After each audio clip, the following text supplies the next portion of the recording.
तर तुम्ही सगळे असं आता इकडे गट रिलेटेड प्रॉब्लेम साठी आले आहात. हील युअर गट हे त्याचं शीर्षक होतं टॉकचं.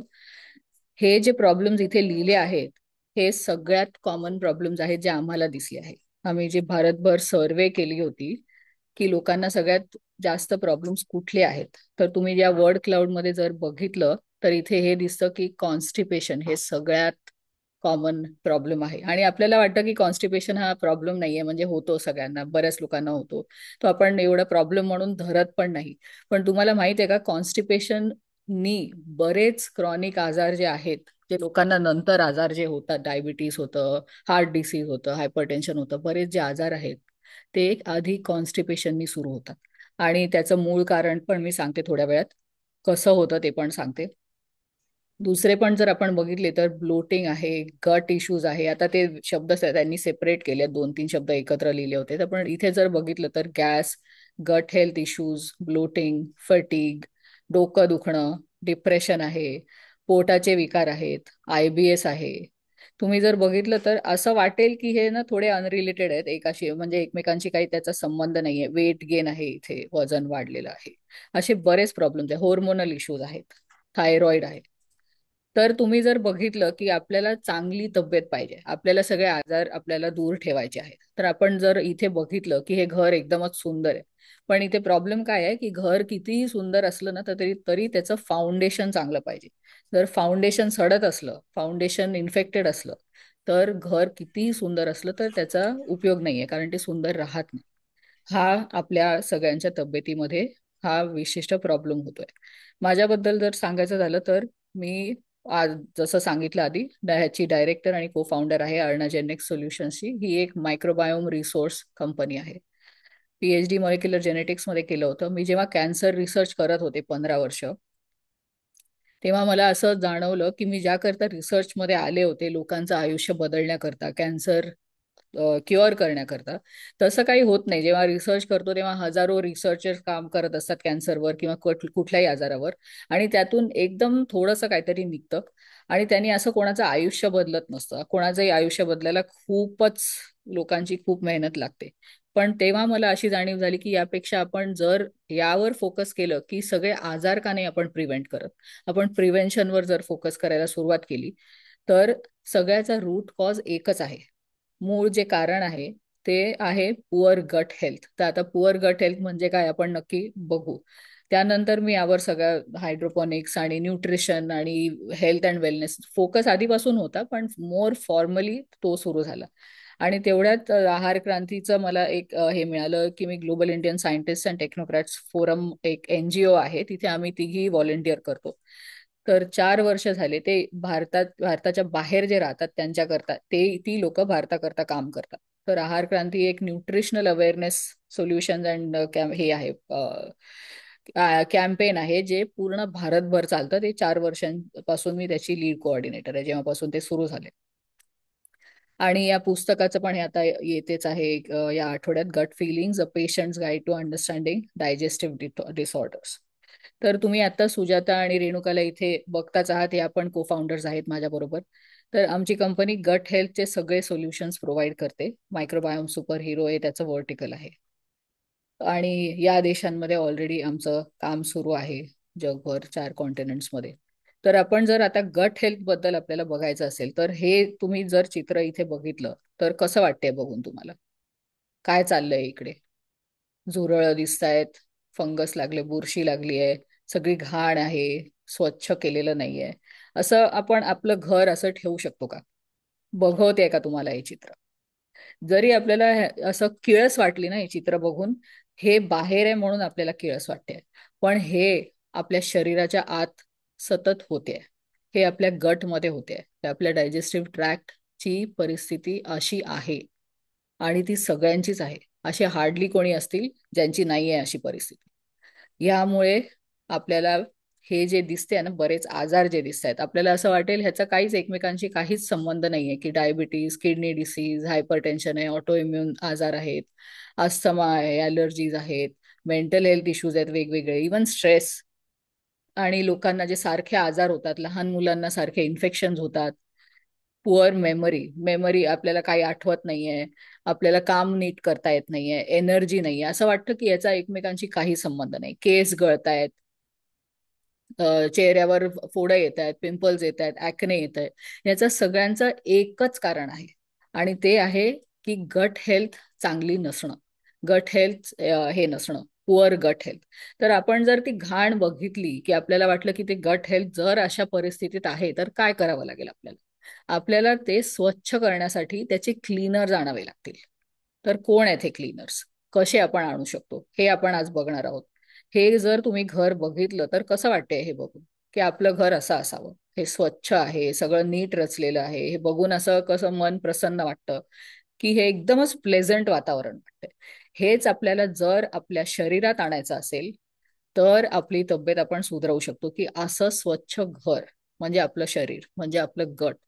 तर आपलं गट असं जर करायचं असेल, तर त्याकरता काय करावं लागतं, हे जाणून घेण्याकरता आपण बघूया की मायक्रोबायोम काय आहे सगळ्यात पहिले. तर मायक्रोबायोमला आम्ही अर्णाचे नेक्स्ट मध्ये सुपर हिरो म्हणतो आपला. तर ते काय आहे ते मी आता सांगते तुम्हाला थोडक्यात. आपण जेव्हा आपल्या शरीराचा विचार करतो, तर मॉडर्न मेडिसिननी गेल्या 200 वर्षात ह्याला, आपल्या शरीराला विजिबल ऑर्गन्स मध्ये डिवाइड केलंय. कारण अनाटॉमीचं जी काय स्टडी झाली आहे, त्याच्यानंतर मॉडर्न मेडिसिन जे इव्हॉल्व्ह झालंय, हे मी वेस्टर्न मेडिसिनचं म्हणते. तर त्यात हे झालंय की आपण वेगवेगळे अवयव एकमेक असे इंडिव्हिज्युअली बघतो, की हार्ट डिसीज झालंय, हार्टलाच बघा. लंग डिसीज झालंय, लंगलाच बघा. किडनी डिसीज, किडनीज ना बघा. पण आपण जर आपल्या पारंपरिक पद्धतींना बघितलं, तर त्यात पूर्ण शरीर, मन आणि त्यातला आजूबाजूचा परिसर, एन्व्हायरमेंट, हे सगळं एकत्र धरत होते. पण आपण जर बघितलं की आपण खरंच कोण आहोत, तर आपण फक्त एवढंच नाही आहोत. आपल्या शरीरामध्ये ट्रिलियन्स हे मायक्रोब्स पण आहे, सूक्ष्म जीव जे असतात ते पण राहतात आपल्या शरीराच्या आत, प्रत्येक अवयवात आणि स्किनवर, सगळीकडे असतात. आणि हे किती असतात माहितीये? हे आपल्या आपल्या स्वतःच्या पेशींपेक्षाही जास्त नंबर्स मध्ये असतात. आपल्याहूनही जास्त नंबर्स मध्ये, आपल्या सेल्स पेक्षा. हे जे असतं मायक्रोबायोम म्हणतात त्याला. हे जे कलेक्शन असतं या मायक्रोब्सचं किंवा जर्म्सचं, हे आपल्याला पूर्णपणे ह्युमन बनवतं. याला म्हणतात आपला इनविजिबल ऑर्गन. ह्या इनविजिबल ऑर्गनमुळे बरेच असे कामं होतात आपल्या शरीरात. हे आहेत ते क्लीनर्स, ज्यांचं मी आधी हे म्हटलं होतं, आधी जे म्हटलं होतं. आणि आपल्याला हे का माहित असलं पाहिजे? हे कोणालाच माहित नसतं की इनविजिबल ऑर्गन असं पण काही आपला ऑर्गन असतो, आणि त्याची बरीच महत्वाची कामं असतात. तर आपण जेव्हा म्हणतोय की आपण ह्युमन आहोत, तर आपले जे अवयव आहेत ते कॉन्स्टंट आहेत. आपला जन्म होतो तेव्हाच आपले ऑर्गन्स आपल्याला जेनेटिकली जे ठरलं असतं ते मिळतात. पण हे जे मायक्रोबायोम आहे, हे व्हेरिएबल आहे. हे बदलत राहतं, हे बदलू शकतो. हे बदलणं आपल्या हातात आहे. आपल्या सवयींनी आणि बरंच काही आपण जे करतो त्यांनी ते बदलतं. आणि त्याचं काय महत्व आहे ते आपण आता बघणार आहोत. तर आपण खरं तर बघितलं ना, तर आपल्याला वाटतं आपण सगळ्यात सुपिरियर जे स्पीशीज आहोत या प्लॅनेटवर, असं सारखं आपल्याला वाटतं. तर आपण 100% ह्युमन नाही आहोत. आपण बरेच जास्त मायक्रोबियल आहोत. तर हे काय करतायत मायक्रोब्स आपल्या शरीरात? तर मी जसं म्हटलं की हे सगळीकडे आहेत, सगळ्या अवयवांमध्ये, आपल्या स्किनवर आहे, आपल्या तोंडात आहे. तर त्याला सगळ्यांना वेगवेगळे मायक्रोबायोम्स म्हणतात. जसं स्किन मायक्रोबायोम, स्किनवर ते महत्वाची कामं करत असतात. जसं ओरल मायक्रोबायोम, तर तोंडात पण खूप महत्वाची कामं करत असतात. तर आपण जर बघितलं, आज आपण गट मायक्रोबायोम बद्दल बोलणार आहोत. गट मायक्रोबायोम म्हणजे आपल्या आतड्यांमध्ये, आपल्या डायजेस्टिव्ह ट्रॅक्टमध्ये. ह्याचं कारण हे आहे की सगळ्यात जास्त जे मायक्रोब्स असतात किंवा जर्म्स असतात, हे आपल्या आतड्यांमध्ये असतात, लार्ज इंटेस्टाईन मध्ये. आणि ते तिथे काय करतात? तर आपण बघितलं की हे किती प्रमाणात असतात. 1.5 ते 2 किलो एवढ्या वजनाचे मायक्रोब्स आपल्या आतड्यांमध्ये नॉर्मली असतात. आता तुम्हाला धक्का बसेल ऐकून की एवढे जर्म्स काय करतायत? आम्ही तर जर्म्स स्वच्छ करत असतो दिवसभर, तर एवढे जर्म्स आपल्या शरीरात काय करतायत आणि कुठून आले? तर तुम्ही जर बघितलं हे गट मायक्रोबायोम काय करतं, तर हे मी खूपच कमी गोष्टी लिहिल्यात इथे. मी जर बोलायला लागले तर आपण दिवसेंदिवस इथेच बसूया तासन तास हे ऐकत की ते नक्की काय करतात. पण काही महत्वाच्या गोष्टी सांगते मी, की ते आपल्या मेंटल हेल्थ साठी अतिशय महत्वाचे आहे. ते आपल्यासाठी मिनरल ऍब्झॉर्प्शन पण करतात. मिनरल्स आपण स्वतः ऍब्झॉर्ब करू नाही शकत. तर आता मिनरल ऍब्झॉर्प्शन म्हणजे काय? खूप लोकांना आयर्न डेफिशियन्सी असते, कॅल्शियम डेफिशियन्सी, मॅग्नेशियम डेफिशियन्सी असते, वात येतात, अनिमिया होतो. तर हे जे मिनरल्स असतात, तुम्हाला माहिती आहे की लोक सप्लिमेंट्स घेतात. डॉक्टरकडे गेलो की ते म्हणतात कॅल्शियमच्या गोळ्या घ्या किंवा कुठल्या मिनरल्सच्या गोळ्याच्या घ्या, मॅग्नेशियमच्या घ्या. आपण घेत बसतो, वर्षानुवर्ष त्या गोळ्या घेत बसतो. ते कुठे जातं? आज ते असं आहे की आपण लहान मुलाला सांगतोय की अरे, खूप लहान मुलांना ज्याला माहीतच नाहीये की पेट्रोल कुठे भरतात, त्याला सांगतोय की तू गाडीत पेट्रोल भर. इमॅजिन की तो पेट्रोलचं हे घेतोय, होज, आणि तो खिडकीतून भरतोय. ते जिथे जायचंय तिथे जात नाहीये, कारण त्याला माहीतच नाहीये कुठे टाकायचंय, कारण ते त्याचं कामच नाहीये. तर म्हणून आपण जे मिनरल साठी जे मायक्रोब्स आपल्याला लागतात ते आपल्या शरीरातच नसले तर ते ऍब्झॉर्ब होणारच नाहीये. त्यामुळे आपण कितीही सप्लिमेंट घेतले तरी अनिमिया जात नाही, कॅल्शियम डेफिशियन्सी जात नाही. असं वाटतं थोडे दिवस बरं वाटते, पण परत तेच. विटॅमिन्स पण बनवायला बरेच बी विटॅमिन्स, विटॅमिन के, अर्ध विटॅमिन के जे आपल्याला ब्लड क्लॉटिंगसाठी लागतं, आणि दुसरे बरेच विटॅमिन्स पण हे मायक्रोब्स बनवतात. आता बी विटॅमिन्सची डेफिशियन्सी किती जणांना असते, विटॅमिन बी 12 ची डेफिशियन्सी किती जणांना असते? मी जर हे म्हटलं की बायोटेन हे जे विटॅमिन आहे ते केसांसाठी खूप महत्वाचं आहे. बायोटेन आपल्या डाएटमधून येतं, पण थोडं बायोटेन हे मायक्रोब्स पण बनवतात. तर ज्यांचे केस गळत असतात, तर हे विटॅमिन बनतच नाहीये, तर कुठून केसांना मिळणार आहे? असं बरंच काय काय होते. म्हणून कोणी पण विचारलं ना की हेअरफॉल साठी कुठलं तेल किंवा कुठलं हे, तर मी म्हणते की नाही, आधी तुमचे मायक्रोब्स फिक्स करा.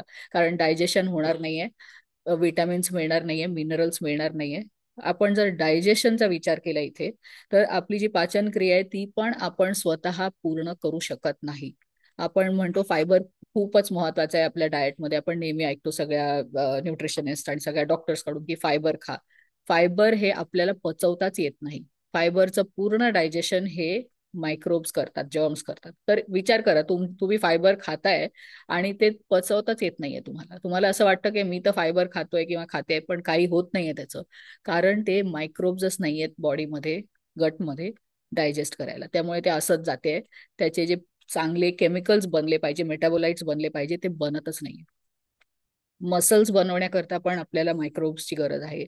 इम्युनिटीसाठी तर अतिशय महत्वाचं आहे, कारण आपल्याला असं वाटतं की ते आजार हे करतात, आपण आजारी पडतो मायक्रोब्समुळे, असं सगळ्यांची समज असते. पण इम्युन सिस्टमचं ट्रेनिंग जे सारखं झालं पाहिजे. इम्युन सिस्टम कुठे असते आपली? 70% आपली इम्युन सिस्टम इकडे असते, आपल्या डायजेस्टिव्ह सिस्टम मध्ये. हे कोणाला माहित नसतं. तर आपण जर विचार केला की आपण काढा का पितो, का आपण इम्युनिटी बुस्टिंग फूड्स खातो का, ते कुठे जाते? ते इकडे काम करत असतं. जास्तीत जास्त त्याचं काम इकडे होत असतं. 70% जी इम्युन सिस्टम आहे, आणि आपल्याकडे जर चांगले मायक्रोब्स असले तर ही जी इम्युन सिस्टम ट्रेनिंग आहे ती सारखी सारखी होत राहते, आणि ते खूप महत्वाचं असतं. आणि ते नसलं होत तर लोक सारखे आजारी पडतात. तुमची इम्युनिटी जर चांगली नसेल तर तुम्हाला गट मायक्रोबायोम सुधारण्याची खूप गरज आहे. आपली हाडं सशक्त ठेवण्याकरता, कारण मिनरल ऍब्झॉर्प्शन पण तेच करतात. हार्ट हेल्थसाठी हे खूप महत्वाचे आहे. इन्सुलिन बनवण्याकरता पण हे खूप महत्वाचे आहेत. आता मी हे खूप कमी फंक्शन्स तुम्हाला दाखवते आहे, पण विचार करा, मी तुम्हाला विचारलं की तुमचं हार्ट काय करतं, किती फंक्शन्स तुम्ही सांगू शकता? इथे तुम्ही जे बघताय हे किती महत्वाचे फंक्शन्स आहेत.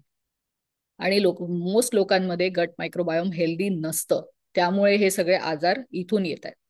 ही माहिती आपल्याला कुठून मिळाली? सायंटिस्ट जे काम करतात ते असं जर्म फ्री उंदरांवर काम करतात. जर्म फ्री उंदर म्हणजे ह्यांचे बरेच पिढ्या आणि पिढ्या असं germ free environment, sterile environment, वातावरणात वाढलेली असतात. ह्यांनी कधीच मायक्रोब्स बघितलेलेच नसतात, सूक्ष्मजीव त्यांना कधीच एन्काउंटर केलेले नसतात त्यांनी. तर सायंटिस्टनी बघितलं, खूप रिसर्चमध्ये दिसलं की त्यांना न्यूट्रिएंट्स ऍब्झॉर्ब करता येत नाही, त्यांचे आतडे डेव्हलप नसतात, त्यांना खूप विटॅमिन डेफिशियन्सीज असतात, त्यांची इम्युन सिस्टम काम नसते करत, अजून खूप त्यांना हेल्थ इश्यूज असतात, आणि यांनी कधीच जर्म्स बघितले नसतात. त्यामुळे विचार करा की हे जर्म्स आज किती महत्वाचे आहेत. फक्त ह्युमन्समध्ये नाही, हे सगळ्या बऱ्याच प्राण्यांमध्ये, झाडांमध्ये, सगळ्या जे काही जिवंत आहे त्यांना सगळ्यांना ते महत्वाचे आहे. तर आपण जर हे बघितलं, तर आता आपण बघूया की आपण काय करतोय आपल्या आयुष्यात. आपल्याकडून असं रोज सतत काय होत असतं ज्याने आपण मायक्रोबायोमची टोटल वाट लावत असतो. तर आपण सकाळपासून इमॅजिन करा, घर स्वच्छ करतोय, डिसइन्फेक्टंट स्प्रेज, टीव्ही पुसतोय, टेबल पुसतोय, जे काय स्टरलाइज करायला, हे कॉन्स्टंटली रोज चाललं असतं सगळ्यांचं. आणि हे आपण कशासाठी करतोय हे विचार करावा लागेल, कारण आपल्याला ह्या जाहिराती दिसत असतात टीव्हीवर कॉन्स्टंटली, की हे स्वच्छ केलं पाहिजे. खरंच केलं पाहिजे का हा विचार करावा लागेल. कितीदा आपण अँटीबायोटिक्स घेतो. आता अँटीबायोटिक्स कशासाठी असतात हे आपण जाणून घेऊया, की अँटीबायोटिक्स जे आहे हे बॅक्टेरियल इन्फेक्शनसाठी असतात. आणि ते पण असेच विशिष्ट एका बॅक्टेरियाचं इन्फेक्शन झालं तर ते फक्त त्यालाच नाही मारत, ते अजून खूप वेगवेगळ्या बॅक्टेरियाला मारतं. तर आपण अँटीबायोटिक्स कधी घेतोय हे स्वतःहून घेऊ शकतात भारतात आणि बऱ्याच ठिकाणी. तर लोक काही झालं ना, काही पण दुखलं तर ओ भैया मुझे अँटीबायोटिक दे देना. कशासाठी? अँटीबायोटिक्सनी काय होतं की व्हायरल इन्फेक्शन असेल, फंगल असेल, प्रोटोझोअल असेल किंवा ॲलर्जी असेल किंवा दुसरं काही इंजुरी असेल, त्यांनी अँटीबायोटिक्सनी त्याला काही फरक नाही पडणार आहे, बरं नाही होणार आहे ते. पण हे अँटीबायोटिक्सने दुसरा वाईट परिणाम हा होतो की आपलं 99 ऑलमोस्ट पर्सेंट, 97 to 99% मायक्रोबायोम जे आहे ते बॅक्टेरियानी बनलेलं असतं. तर त्यातले बरेच बॅक्टेरिया मरतात आणि तुम्ही जर बघितलं ते फंक्शन्स जे आहेत ते होत नाही. एकदा अँटीबायोटिक घेतलं की ऑलरेडी इम्युन सिस्टम खराब होते, बॅक्टेरिया मरतात मायक्रोबायोम मधले आणि ते सारखे सारखे घेत राहावे लागतात आणि त्यांनी अजून गट हेल्थवर वाईट परिणाम होतो. जर तुम्ही बघितलं हँड सॅनिटायझर्स किती जण वापरतात आणि आपण आपल्या मुलांना दप्तराला ते लावून देतो की हे वापरा, तुम्ही हात धुवू नका पण हे वापरा. आपण असं असं का हे करतोय? कारण आपल्याला ती अशी क्यूट बाटली मुलांना छान वाटते की आपण त्यांची छान काळजी घेतोय. कोविडमध्ये पण सगळ्यांना दाखवलं की नाही हात स्वच्छ केले पाहिजे आणि शाळेत तर मुलांना म्हणतात, भारतात बऱ्याच शाळांमध्ये कंपल्सरी आहे हे नेणं, की नाही तुम्हाला हात धुवायला आम्ही वेळ नाही देणार पण हँड सॅनिटायझर आणलं पाहिजे. तर हे ह्यानी काय होतं की आपलं स्किन मायक्रोबायोम पण खराब होतं. स्किन खराब होतं त्यांनी, की स्किन इंटॅक्ट नॉर्मल ठेवण्याकरता त्यावर पण सूक्ष्मजीवांची खूपच गरज असते. आणि तुम्ही जर विचार केला की प्रोबायोटिक्स हे तुम्ही खूप ऐकलं असेल, की तुम्हाला काय वाटतं की हे प्रोबायोटिक्स कुठून येत आहेत?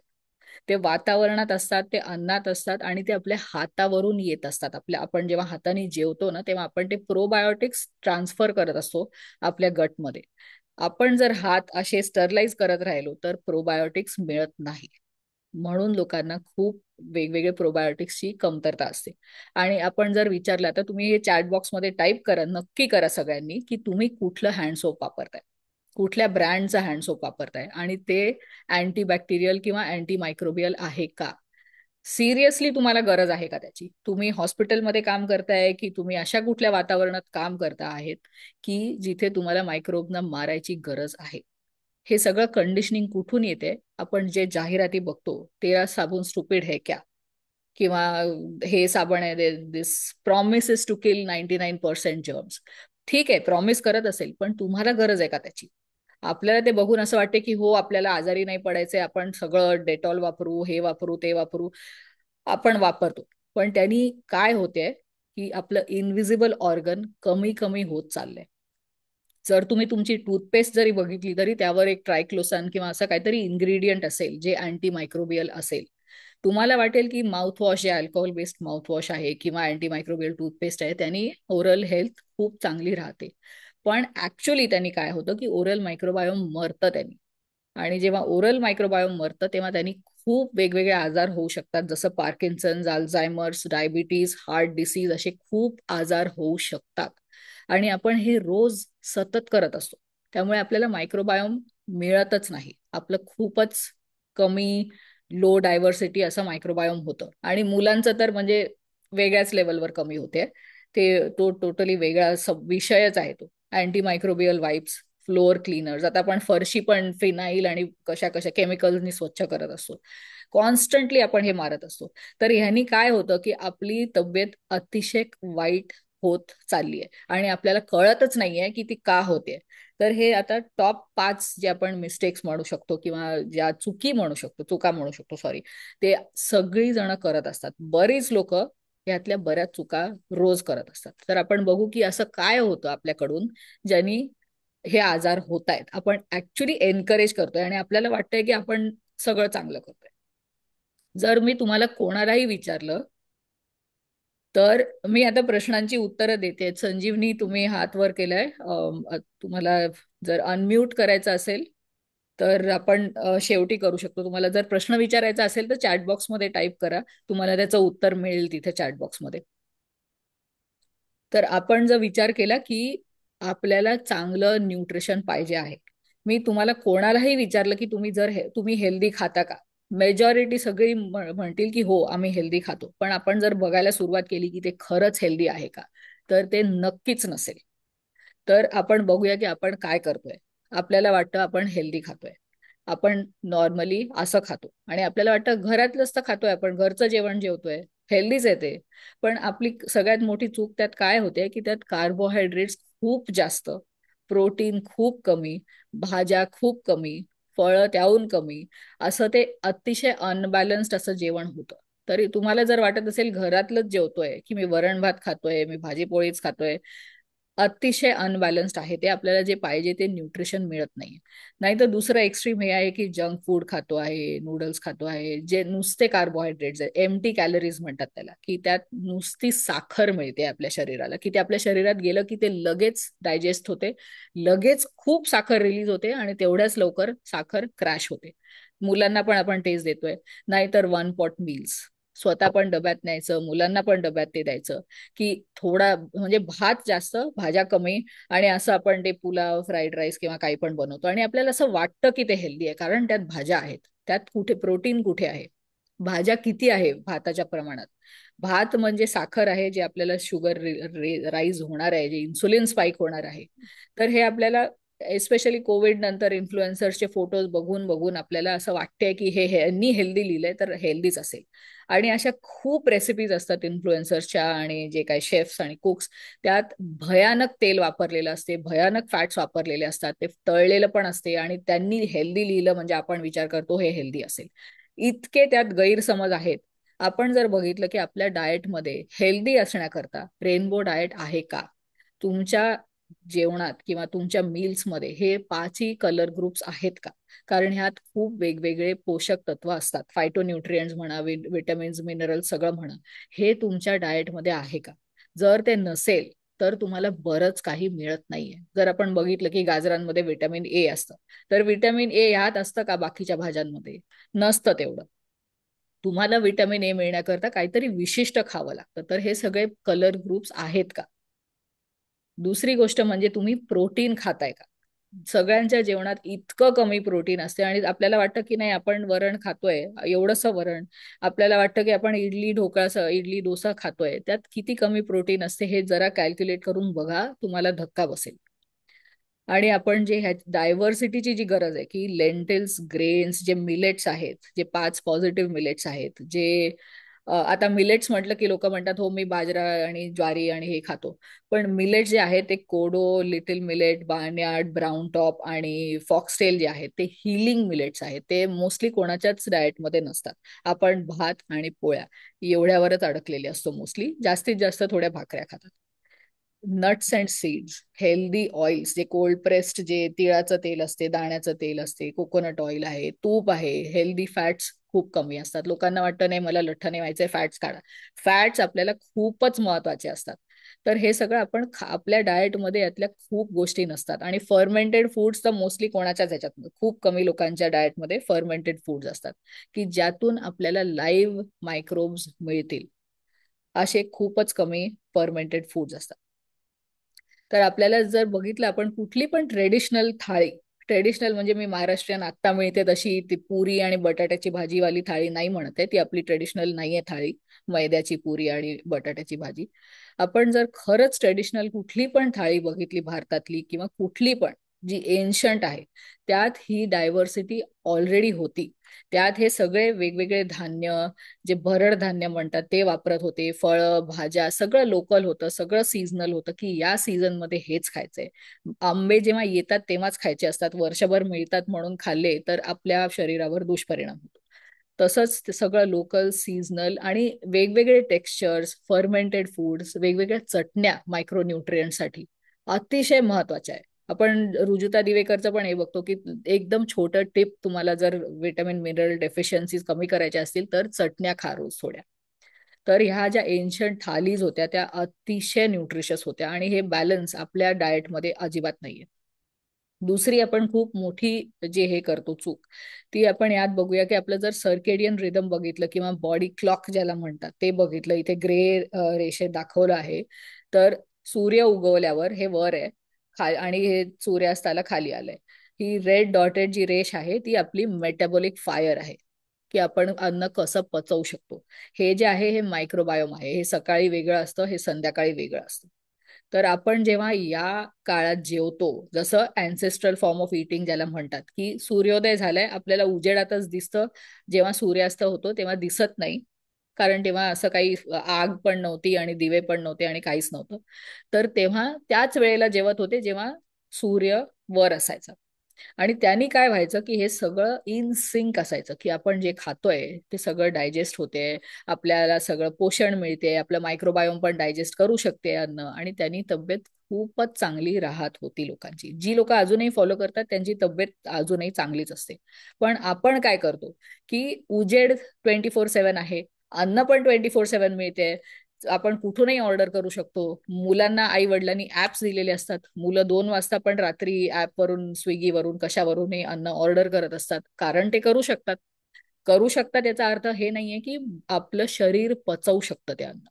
तर ह्यानी काय होतं की आपलं जे मेटाबॉलिक फायर आहे ते आणि आपलं बॉडी क्लॉक हे वेगळं व्हायला लागतं, हे आउट ऑफ सिंक जायला लागतं, कारण आपण केव्हाही खातोय. आणि मायक्रोबायोम म्हणतं you know what, me digest करायला मदत करणारच नाहीये, कारण त्याला करताच येत नाही. तर ह्यानी काय होतं की हे तिन्ही आता आउट ऑफ सिंक जायला लागले.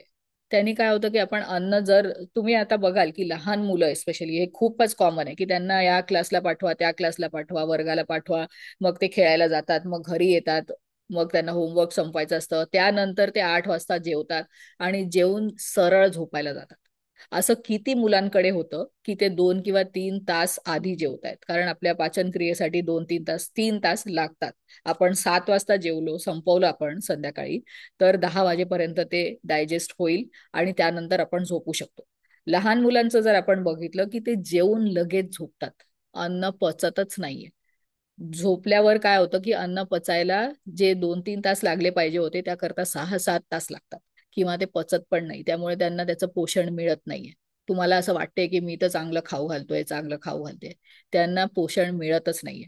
तर त्यांनी काय होतं की मायक्रोबायोम पण बदलतं, मायक्रोबायोम एकदम अनहेल्दी होतं, आपल्याला पोषण मिळत नाही आणि अन्न सडतं शरीरात.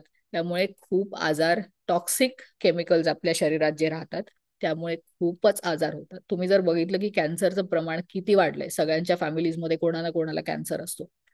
ह्याचं कारण पण हे आहे की आपलं जे न्यूट्रिशन आहे, आपलं जे लाईफस्टाईल आहे ते इतकं वाईट आहे.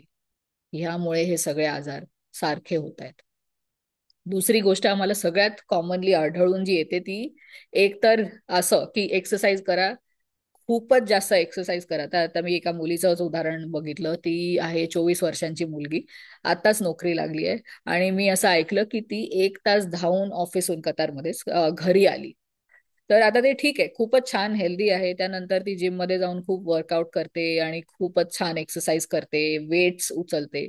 असं वाटेल तुम्हाला की किती छान आहे ही मुलगी, किती हेल्दी आहे, आणि ती दिसायला पण एकदम सडपातळ आहे.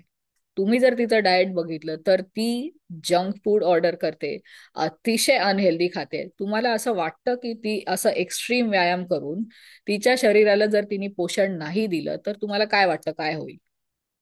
हे प्रकार खूप जण करतायत. तुम्ही जर बघितलं, नितीन कामत, फाउंडर ऑफ झिरोदा, तो इतका फिटनेस फ्रीक आहे, त्याला जेव्हा स्ट्रोक आला होता, असे किती सेलिब्रिटीज आहेत ज्यांना हार्ट अटॅक आलाय, ज्यांना काही झालंय, जे एक्स्ट्रीम फिटनेस फॉलो करतात, असे किती लोक आहेत. त्यांचं न्यूट्रिशन, त्यांचे स्ट्रेस लेवल्स, स्ट्रेसचा जो कंट्रोल आहे ते त्यांच्या एक्सरसाइजला मॅच करत नाही. हे सगळं मॅच केलेलं असलं पाहिजे आणि न्यूट्रिशन पूर्ण असलं पाहिजे, जसं मी आधी सांगितलं. ते कुठेही त्याचं मॅच नसतं. त्यामुळे आपल्याला अशा एक्स्ट्रीम केसेस दिसायला लागतात. आणि दुसरं टोक तर आपल्याला माहितच आहे की सेडेंटरी लाईफस्टाईल. आपण म्हणतो की हो आम्ही 10,000 स्टेप्स चालतो, तुम्ही सकाळी चालत असाल, तुम्ही संध्याकाळी चालत असाल, आणि दिवसभर एका जागी बसून लॅपटॉपवर नुसतं म्हणजे कीबोर्ड कुटताय, की हे चाललंय, काम चाललंय. तर हे जे सेडेंटरी लाईफस्टाईल आहे, आपण ह्युमन्स आहोत जे ॲनिमल्स आहोत, ते आपण कशासाठी इव्हॉल्व्ह झालोय की कुठल्याही प्राण्याला तुम्ही असं नाही बघणार की ते बसूनच आहे दिवसभर. तसंच आपण पण मुवमेंटसाठी डिझाईन्ड आहोत. यांनी काय होतं की आपण जेव्हा आपण व्यायाम करतो, 30 मिनिटं व्यायाम हे खूपच आयडियल आहे, दिवसातून एकदा म्हणजे आठवड्यातून 150 मिनिट्स आपल्यासाठी खूप चांगलं आहे कुठल्याही प्रकारचे व्यायाम.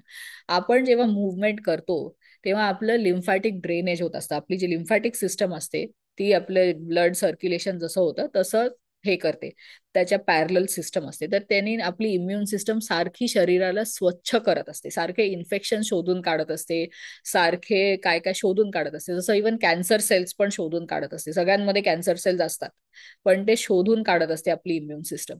आपण जेव्हा हालचाल करतो तेव्हा ती इम्युन सिस्टम, तेव्हा ते लिम्फॅटिक ड्रेनेज व्हायला सुरुवात होते. आपण एका जागी बसून ते होत नाही कधीच. त्यामुळे ते कॅन्सर सेल्स जरी असले शरीरात, इन्फेक्शन जरी असले तरी ते डिटेक्ट होत नाही, कारण आपल्या इम्युन सिस्टमला काम करता येत नाही नीट. तर आपण ते एक खूप मोठी चूक करतो की एक तर एक्स्ट्रीम नाहीतर सेडेंटरी बिहेवियर, असं मधले प्रकार खूपच कमी असतात.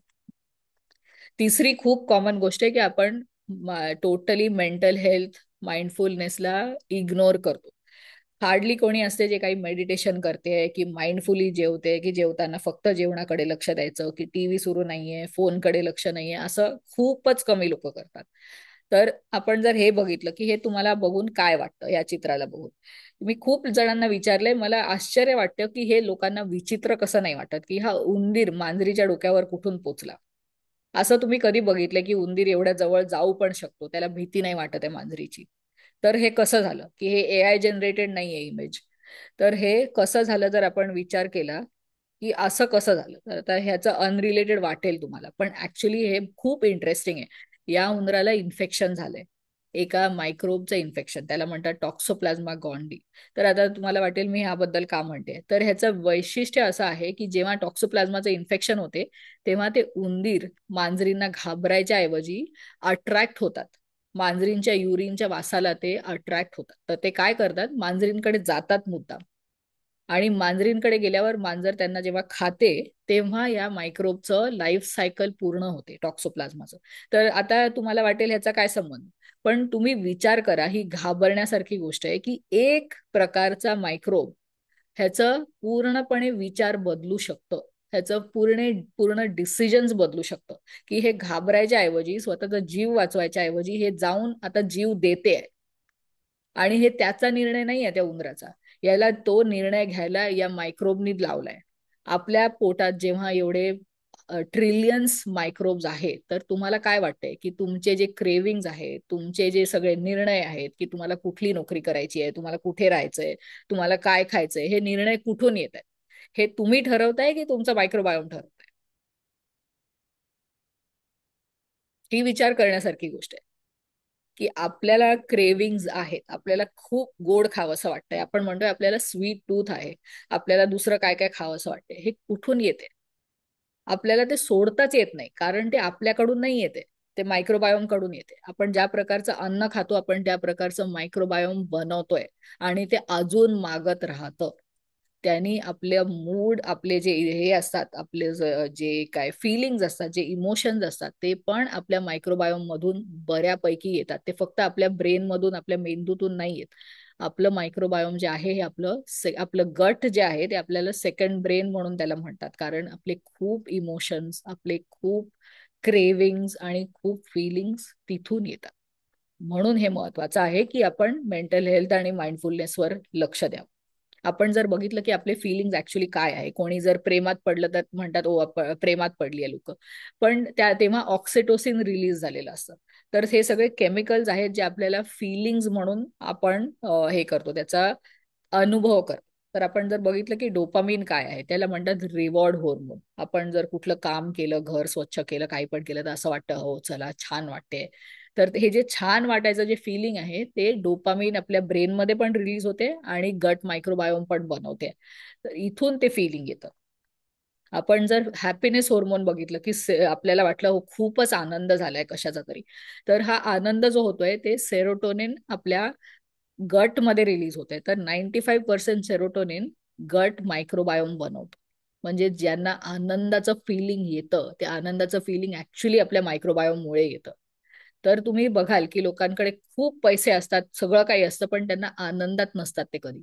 आता रणवीर अलाहाबादियाचं जर उदाहरण बघितलं तर त्याचा एक खूप पॉप्युलर आता पॉडकास्ट होता 2-3 महिन्यांपूर्वी. मरिसा पियर एक खूप लिडिंग थेरपिस्ट आहे युकेची.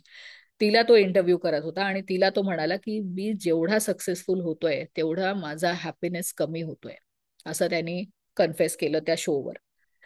तर त्याला कितीही पैसे असले तरी त्याच्याकडे सेरोटोनिन आहे का? तुम्ही बघाल की रस्त्यावर मुलं खेळतायत, झोपडीत राहतायत, त्यांना काहीच त्यांच्याकडे पैसे नाहीये, पण आनंदात आहे एकदम. काही त्यांना पडलेली नाहीये कशाची. त्यांचं गट मायक्रोबायोम इतकं चांगलं असायची शक्यता आहे, त्यांना सेरोटोनिन इतकं बनत असेल की ते इतक्या आनंदात आहे. हा आनंद पैशांनी नाही मिळत आहे, हा गट मायक्रोबायोम चांगला असण्याने येतोय. तुम्ही जर बघितलं की कामिंग हॉर्मोन काय आहे, गामा अमिनो ब्युटेरिक ऍसिड, हे आपल्या अँझायटी किंवा काही पण आपल्याला जे काही विचार येतात त्यावर ते ब्रेक सारखं काम करतं. की आपल्याला असं वाटतंय की खूपच रेस्टलेस वाटतंय, तर ते असं नाही, शांत व्हा, सगळं ठीक आहे, ऑल इज वेल, ते सांगण्याचं काम करतं. तर तुम्ही बघाल की खूप मुलं खूप हायपर असतात, शांतच होऊ नाही शकत. तर त्यांच्यामध्ये हे बनतच नसेल, कारण गट मायक्रोबायोम बनवते हे खूप कमतरता असेल तर ते शांत होऊच शकत नाही.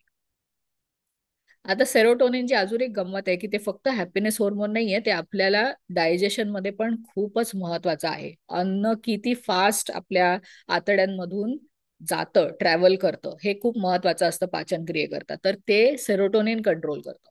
आणि सेरोटोनिन दिवसा बनतं. जेव्हा आपण अन्न आपल्याला खायची हे असते, गरज असते, जेव्हा खाल्लं पाहिजे तेव्हाच बनतं ते. न्यूट्रिएंट ऍब्झॉर्प्शनसाठी पण हे खूप महत्वाचं आहे. त्याचंच संध्याकाळी मेलेटोनिन बनतं. मेलेटोनिन हे आपलं स्लीप हार्मोन असते. तर जेव्हा संध्याकाळी जेव्हा उजेड कमी होतो तेव्हा सेरोटोनिनचं मेलेटोनिन बनतं. तर त्यांनी काय होतं की आपल्याला अशी गुंगी यायला लागते 7च्या आसपास. आपल्याला वाटतं हो आता झोप येते. 8, 9, 10 वाजले की हो मेलेटोनिनचं खूप वाढतं कॉन्सन्ट्रेशन. तर हे काय करतं की हे सेरोटोनिनच्या उलट काम करतं. हे डायजेशन हळू करतं. अन्न एकदम हळू मूव्ह करायला लागतं आपल्या डायजेस्टिव्ह ट्रॅक्टमध्ये. म्हणून आपण जेव्हा उशिरा जेवतो तेव्हा ते जातच नसतं डायजेस्टिव्ह ट्रॅक्ट मधून लवकर, आणि ऍब्झॉर्ब पण होत नसतं, डायजेस्ट पण होत नसतं, कारण त्या वेळेला मेलेटोनिन असतं आपल्या शरीरात. म्हणून खायचं नसतं सूर्यास्तानंतर. जर आपण ऑक्सिटोसिन बद्दल बघितलं तर ते आपलं लव्ह हार्मोन किंवा बॉन्डिंग हार्मोन आहे. तर तुम्ही जर बघितलं की आता खूप मोठं गॅदरिंग आहे, खूप लोक आली आहे आणि सगळे आपापल्या सेलफोन्सकडे बघतायत. असं कितीदा झालंय की खूप मित्र मैत्रिणी भेटले आणि सगळे थोडा वेळ बोलतायत, 5-10 मिनिटं, पण सगळे आपले सेलफोन्स चेक करतायत. आपल्यात ते बॉन्डिंग हार्मोनच नाहीये आधी असायचं तेवढं. आपण बॉन्ड पण नाही करू शकत, आपल्याला एकमेकांबद्दल तेवढं वाटत पण नाही, एस्पेशली लहान मुलांमध्ये. त्यांना अजिबातच म्हणजे ह्याची खूपच कमतरता आहे, कारण सगळ्यांचं गट मायक्रोबायोम अतिशय कॉम्प्रोमाइज्ड आहे. तर तुम्ही जर बघितलं की हे फक्त आपलं पाचन क्रियेवर काम करत नाहीये, हे आपल्या मेंटल हेल्थवर पण काम करतंय, आपल्या इमोशन्सवर पण काम करतंय. आपण जर बघितलं की अन्न किती फास्ट किंवा किती हळू पास होते डायजेस्टिव्ह ट्रॅक्टमध्ये, हे पण ते कंट्रोल करतं आपलं गट मायक्रोबायोम, आणि आपल्याला कोणाला माहीतच नसतं त्याबद्दल. चौथं जर आपण बघितलं सगळ्यात मोठं काय होते आपल्याकडून, तर रॉंग सोर्सेस ऑफ हॅपीनेस. आपण जर बघितलं की आधी जॉईंट फॅमिली असायची, खूप लोक एकत्र राहत होती, कोणाला वेळ पण नव्हता विचार करायला की हो आनंदात आहोत की नाही आहोत. तुम्हाला जर काही पण प्रॉब्लेम असेल तर तुमच्याकडे कोणी ना कोणी होतं शेअर करायला ते. त्यामुळे स्ट्रेस पण खूप कमी असायचा. आता हे आहे की कोणालाच शेअर करायला कोणीच नाहीये. आपण आपल्या फोनवर हे बघत असतो, मेंटल हेल्थचे रील्स बघत असतो किंवा काही पण की हो मी आपले प्रॉब्लेम स्वतः सॉल्व्ह करते. पण म्हणून आपण काय करतो की लहान मुलांना पण वेळ देत नाही, वेळ देऊ शकत नाही, कुठून वेळ देणार आहे, सगळं आपण करतोय. मग त्यांना काय करतो, जंक फूड देतो की हे तुमचं रिवॉर्ड आहे, ओ तुला लागलं का हे घे, चॉकलेट घे, ओ तुला आज चांगले मार्क मिळाले का हे. आपण जे अन्न आणि नेगेटिव्ह किंवा पॉझिटिव्ह फिलिंग्स ह्याचं जे असोसिएशन लहानपणापासून करतो आहे ते अतिशय डॅमेजिंग आहे. अन्न आणि फिलिंग्स कधीही एकत्र करायला नको. आपण स्वतःसाठी पण हे करतोय की आज मला ना छान नाही वाटत आहे, मी ना पिझ्झा ऑर्डर करते, आज छान नाही वाटत आहे, आज बर्गर ऑर्डर करते, ओ आज मला प्रमोशन मिळाले, मी पिझ्झा ऑर्डर करते. म्हणजे ते कुठलंही फिलिंग असो, त्याचं रिवॉर्ड किंवा जे काय असतं ते आपण junk food, unhealthy food, empty calories, high sugar, high salt, trans fat, chemical laden sodas यांनी करतो. स्वतःसाठी, मुलांसाठी, कुठलेही सेलिब्रेशन असो, पार्टीज असो, त्यात अन्न अनहेल्दीच असतं जास्तीत जास्त. तर त्यांनी काय होतं की आपल्या शरीरातलं मायक्रोबायोम पण खराब होतं. पुढच्या वेळेस जे ते मागतील ते अनहेल्दीच असणार आहे, कारण आपण हेल्दी ऑलरेडी मारलंय, चांगलं न्यूट्रिशन नाही मिळालंय म्हणून. तर हे आहे रॉंग सोर्सेस ऑफ हॅपीनेस. आणि दुसरं हे की आपल्याला वाटतं मुलांना वेळ नाही देता येते, मग त्यांना डिव्हायसेस द्यायचे, त्यांना फोन द्यायचा, त्यांना जो लॅपटॉप घेऊन द्यायचा, त्यांना आयपॅड्स घेऊन द्यायचे की तुम्ही हे डिव्हायसेस वापरा.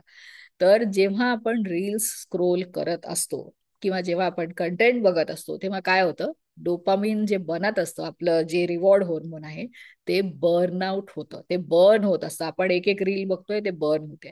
आपलं गट मायक्रोबायोम आधीच कॉम्प्रोमाइज आहे. तर विचार करा, तर जी लोक डोपामिन डेफिसिट मध्ये जातात त्यांना खूप आजार व्हायची शक्यता अजून वाढते, त्यांचे रिस्क फॅक्टर्स वाढतात. ते मोठे झाल्यावर, अजून मोठे झाल्यावर पार्किन्सन्सची पण रिस्क खूप वाढते. लहान मुलं तर खूप आधीपासून वापरतायत. तर तुम्ही विचार करा की एवढ्या अनहेल्दी त्यांच्या सवयींमुळे पुढच्या 10 वर्षात किती आजारांचं पॅन्डेमिक होणार आहे. ऑलरेडी लहान मुलांमध्ये आजार दिसायला सुरुवात झाली आहे. आणि अजून एक आपण गोष्ट करतो की आपण म्हणतो की आपण खूपच व्यस्त आहोत, आपल्याला वेळ नाहीये स्वतःच्या तब्येतीची काळजी घ्यायला. आता आम्ही तिघी को फाउंडर्स आहोत एका कंपनीची, ग्लोबल कंपनी आहे, आमचे पार्टिसिपंट्स वेगवेगळ्या देशातले असतात. आम्ही जर म्हटलं, मी म्हटलं की नाही माझ्याकडे वेळच नाहीये स्वतःची काळजी घ्यायला, व्यायाम करायला वेळ नाहीये, चांगलं खायला वेळ नाहीये, मुलांना चांगल्या सवयी लावायला वेळ नाहीये, तर कसं मी दुसऱ्या कोणाला कसं सांगणार आहे? जर मी स्वतःला वेळ दिला, जर मी माझी तब्येत चांगली ठेवली, जर मी माझी मेंटल हेल्थ चांगली ठेवली, तर माझी प्रोडक्टिव्हिटी पण वाढेल. आणि आम्ही करून बघितलंय म्हणून सांगतोय. तर प्रोडक्टिव्हिटी वाढवेल, तर मेमरी चांगली राहील, एनर्जी लेवल्स चांगले राहतील, तर मला वाटेल ते काम करता येईल आणि माझ्या परिवाराची पण काळजी घेता येईल. पाचवं जे सगळ्यात मोठं आपण हे करतो, सोशल कनेक्शन अँड कम्युनिटी. तर सोशल कनेक्शन मध्ये आपल्याला वाटतं सोशलाइज करणं खूप चांगलं आहे, लोकांना भेटलं पाहिजे आणि ते आपल्या मायक्रोबायोमसाठी पण खूपच चांगलं असतं. पण हे तुम्हाला माहित आहे का की तुमचे जे 5 सगळ्यात जवळची लोक असतात ते तुम्हाला सगळ्यात जास्त इन्फ्लुएन्स करत असतात. समजा माझ्या 5 मैत्रिणी किंवा माझा नवरा आणि बाकीचे फॅमिली मेंबर, जे कोणी सगळ्यात जास्त क्लोज आहे, ते तुम्हाला कॉन्स्टंटली तुमचे चॉईसेस ते इन्फ्लुएन्स करत असतात. जर ते 5 लोक हेल्दी असतील तर तुम्ही हेल्दी असायची खूप शक्यता आहे. जर ते अनहेल्दी असतील तर ते तुम्हाला पण इन्फ्लुएन्स करतात तशा सवयी हे करण्याकरता. चल आज आपण बियर प्यायला जाऊ, चल आज आपण हे खायला जाऊ, पिझ्झा ऑर्डर करू, चल आपण सोडा आहे, किंवा आज जाऊ दे ना, आज व्यायाम नको, आज आपण टीव्ही वर काहीतरी मूवी बघूया, नेटफ्लिक्स बघूया. तुमच्या सवयी तुम्ही दुसऱ्यांना इन्फ्लुएन्स करताय की दुसरे तुम्हाला इन्फ्लुएन्स करताय. आणि दुसरी एक खूप महत्वाची गोष्ट आहे की आपण जेव्हा सोशलाइज करतो तेव्हा आपण मायक्रोबायोम एक्सचेंज करत असतो, आपलं मायक्रोबायोम खूप डायव्हर्स होत असतं. तर आपण जेव्हा सोशलाइज करतो तेव्हा आपल्याला काय वाटतं की आपण दुसऱ्यांकडे जातो तर अनहेल्दी काहीतरी खाऊ घालतात लोक, समोसे किंवा फ्राईड काहीतरी असतं किंवा काहीतरी अनहेल्दी असतंच तिकडे. आपल्याला पण जेव्हा लोकांना बोलवायचं असतं तेव्हा आपल्याला वाटतं की नाही, आमच्या घरी ना लोकांना हेल्दी काही खाऊ घातलं तर ते खाणार नाही, त्यामुळे आपल्याला पण ते प्रेशर असतं की काहीतरी अनहेल्दी खाऊ घालायचं. तर तुमच्या गट हेल्थचं काय होते, तुमच्या सवयींचं काय होते, तुम्हाला लोक कसे इन्फ्लुएन्स करतायत, हे खूप केअरफुली त्याची नोंदणी करा. आणि ह्या सवयी आपण लावू शकतो, आपण लीड करू शकतो की जेव्हा आपल्या घरी लोकांना बोलवतो तेव्हा त्यांना हेल्दीच खायला द्यायचं. त्यांना वाटेल अरे यांना पुढच्या वेळेस आपण बोलवलं ना, आपण काहीतरी अनहेल्दी नको आणायला. असे बदल आपण घडवू शकतो. तर हे नॉर्मली दिसत नाही लोकांकडे, तर यांनी पण आपल्या गट हेल्थवर खूपच वाईट परिणाम होतो. तुम्ही या 5 पैकी किती करताय हे चॅट बॉक्स मध्ये लिहा की किती तुमचा काउंट आहे, 5 पैकी तुम्ही किती चुका आपल्याकडून होत आहे. तर हे आपल्याला बघून सारखं माइंडफुली बघावं लागतं की आपण काय करतोय आणि ते कसं सुधारवू शकतो. आपण जर मायक्रोबायोमचं बघितलं तर आता इतक्या गोष्टी केल्यानंतर मायक्रोबायोमचं काय होतंय की आपल्या शरीरात खूप कमी प्रकारचे मायक्रोब्स आहेत आणि खूप कमी नंबर्स मध्ये आहे. तर त्यांनी काय होतं की आपल्याला जर समजा एक शहर बनवायचंय, कतारचं दोहा बनवायचंय, तर तुम्ही बघितलं असेल जे खूप वर्षांपासून राहतात, खूप बिल्डिंग्स पण नव्हत्या इथे, खूप रस्ते पण नव्हते, सगळं इन्फ्रास्ट्रक्चर पण नव्हतं एवढं. तर ते बनवायचं असेल तर समजा हे इथे फक्त एक डॉक्टर आहे, एक इंजिनियर आहे आणि ते म्हणतात आम्हाला दोहा बनवायचंय, बनेल का ते? तेवढी लोक आहेत का? तेवढे प्रोफेशन्स आहेत का? कसं होणार आहे ह्याचं? ते आपल्या शरीरात तेच होते की तेवढे जर्म्सच नाहीये, तेवढ्या प्रकारचे हेच नाहीये, तेवढे प्रोफेशन्सच नाहीये. पण आपण जर बघितलं की हायली डायव्हर्स मायक्रोबायोम, की खूप प्रकारचे मायक्रोब्स आहेत, खूप नंबर्स मध्ये आहेत, तर ते हे कशासारखं आहे की हे सगळ्या प्रकारची कामं करू शकतायत ज्याची आपल्याला गरज आहे. म्हणजे आता दोहाचं शहर बनवण्याकरता इथे खूप लोक आहेत आणि कोणी अन्न उगवते, कोणी स्वच्छ करते, कोणी डॉक्टर आहे, कोणी इंजिनियर आहे, कोणी टीचर आहे, कोणी लॉयर आहे, सगळे प्रोफेशन्स आहेत. आता तुम्ही जर बघितलं की हे कसं बनणार आहे शहर, किती सुंदर बनणार आहे आणि किती वेल ऑइल्ड मशीन सारखं ते चालेल, तर आपल्या शरीराला पण त्याचीच गरज आहे की सगळ्या वेगवेगळ्या प्रकारच्या मायक्रोब्सची गरज आहे. त्याला म्हणतात हाय मायक्रोबायोम डायव्हर्सिटी. त्यांनी इम्युनिटी चांगली राहते, त्यांनी आपली तब्येत चांगली राहते. आणि आपण मेजॉरिटी सगळी लोक इकडे आहोत, आपल्याला या बाजूला जायचं आहे. तर हे जे आहे ते सगळ्या एक्सपेरिमेंट ज्या केल्या आहेत ह्या बऱ्याच जर्म फ्री उंदरांमध्ये आधी केल्या आहेत. की एक खूप इंटरेस्टिंग गोष्ट सांगायची आहे मला, की हे जे स्टूल्स असतात, जे मायक्रोबायोम ट्रान्सप्लांट केलं आहे बऱ्याच सायंटिस्टनी जर्म फ्री माईसमध्ये, तर त्यांनी असं बघितलं की जर नॉर्मल माणसाचं स्टूल सॅम्पल घेतलं आणि ते जर माऊसमध्ये टाकलं, उंदरांच्या आतड्यांमध्ये त्यांना जर खाऊ घातलं ते, तर त्यांनी काय होतं की ते नॉर्मलच राहतात. पण त्यांना जर हे कुठल्या आजारी इंडिव्हिज्युअल कडून दिलं, समजा डायबिटीस असेल कोणाला, आणि त्याचं मायक्रोबायोम ट्रान्सफर केलं किंवा त्याचं स्टूल सॅम्पल ट्रान्सफर केलं, तर त्याला सेम आजार होतो. तर तुम्ही जर म्हणाल की हो माझ्या माझ्याकडे ना फॅमिली हिस्ट्री आहे डायबिटीसची, हे त्याचा डीएनए ट्रान्सफर नाही केलंय, त्याचं मायक्रोबायोम ट्रान्सफर केलंय. आणि हे कुठल्याही आजाराबद्दल सायंटिस्टना हेच दिसतं की तुम्ही जर ओबीस इंडिव्हिज्युअल कडून घेतलं हे, तर तो उंदीर ओबीस होतो. तुम्ही जर ऑटिस्टिक इंडिव्हिज्युअल कडून घेतलं स्टूल सॅम्पल आणि ते उंदरांमध्ये ट्रान्सफर केलं, तर त्याला सेम ऑटिझम होतो, तर तो सेम आजार दिसायला लागतो. म्हणजे मायक्रोबायोमनी हे आजार होऊ शकतात. इतकं महत्वाचं आहे ते. तर त्याकरता आपण काय करू शकतो, आपल्याला खूप मायक्रोब्सची गरज आहे, खूप प्रकारच्या मायक्रोब्सची गरज आहे. कारण ते आपल्याला कॉन्स्टंटली आपलं ते ह्याच्यासारखं आहे की ते आपण जे चिलखत घालतो, आर्मर घालतो, लढाई करताना घालतात, तर त्यासारखं आहे ते. आपल्याला सारखं ते प्रोटेक्ट करत असतं सगळ्या आजारांपासून. याकरता आपण काय करू शकतो की ज्या आउटडोअर ऍक्टिव्हिटीज आहे, की घरात आतमध्ये राहण्याकरता आपण बनलेलोच नाही ह्युमन्स. आपण घर असा काही प्रकारच नव्हता, जास्तीत जास्त केव्स मध्ये राहत होते रात्री. त्यामुळे आपण जेवढ्या आउटडोअर ऍक्टिव्हिटीज करू, की बागेत चालणं, गवतावर चालणं, मातीचं काही पण काम करणं, मातीची एक्सपोजर खूपच हेल्दी आहे, तिथून बरेच जर्म्स येतात. डायव्हर्स डाएट, की आपलं डाएट एकदम खूप वेगवेगळ्या प्रकारच्या भाज्या, कारण ह्युमन्स हे आधी 200 प्रकारची झाडं, प्लांट बेस्ड फूड आधी खात होते. तुमच्या जेवणात किती प्रकारचे अन्न आहेत? तर diverse rainbow diet, fibre rich foods आणि डीप ब्रीदिंग प्रॅक्टिसेस. आपण जेव्हा हे डायव्हर्स डाएट खातो ना, तेव्हा आपण फक्त स्वतः करता नाही खाते, आपण आपल्या मायक्रोबायोम करताही खातोय. त्यामुळे हे डायव्हर्सिटी खूपच महत्वाची आहे. आपण ऑक्सिजन किती मिळतोय आपल्याला, जे प्राणायाम आणि दुसरे ब्रीदिंग प्रॅक्टिसेस आहे, की काही नाही तर बॉक्स ब्रीदिंग तरी करा, त्यांनी जास्त ऑक्सिजन मिळेल, त्यांनी नायट्रिक ऑक्साईड आणि हे बॅलन्स होईल, कार्बन डायऑक्साईड. मेडिटेशन अतिशय चांगलं आहे, सायंटिफिक ह्यांनी दाखवलंय बऱ्याच सायंटिस्टनी की मेडिटेशननी पण मायक्रोबायोम डायव्हर्सिटी खूप इम्प्रूव्ह होते. तुम्हाला वेळ नाहीये 5 मिनिटांचे, पण खूप शॉर्ट मेडिटेशन असतात. सोशलायझिंग खूप महत्वाचं आहे. पाणी पिणं, 6 ते 8 पेले किंवा 2 ते 3 लिटर पाणी पिणं खूपच महत्वाचं आहे. फर्मेंटेड फूड्स, ज्यातून आपल्याला हे लाईव्ह मायक्रोब्स मिळतील. फर्मेंटेड फूड्स म्हणजे इडली, डोसा आणि ढोकळा नाहीये. ते फर्मेंटेड असले तरी ते शिजवले असतात, त्यानंतर त्यांनी सगळे मायक्रोब्स मरतात. फर्मेंटेड फूड जेव्हा आपण म्हणतोय प्रोबायोटिक फूड्स, त्यात ते जिवंत असले पाहिजे. म्हणजे जरी तुम्हाला शिजवायचं असेल तरी फर्मेंटेशनची स्टेप त्याच्या नंतर झाली पाहिजे. जसं आंबील, की मिलेट्स हे झालंय, शिजवले आणि त्यानंतर त्याला फर्मेंट केलंय. लोणची जी असतात, की कांदा कैरी बनवली, आवळ्याचं लोणचं बनवलं, घरी बनवलेले जे माइल्डली फर्मेंटेड लोणचे असतात, ओव्हरनाईट फर्मेंटेड राईस, असे प्रकार अतिशय चांगले असतात. कांजी हिवाळ्यात जे बनवतात ते. फायबर रिच फूड्स ह्यांनी मायक्रोबायोम खूपच एनरिच होते. यांनी गट लाइनिंग खूप स्ट्रॉंग राहते, त्यात लिकेजेस होत नाही. एक्सरसाइज 150 मिनिटं दर आठवड्यात खूप महत्वाचं आहे मायक्रोबायोम डायव्हर्सिटीसाठी. त्यांनी स्ट्रेस कमी होतो, त्यांनी डायजेशन सुधारतं.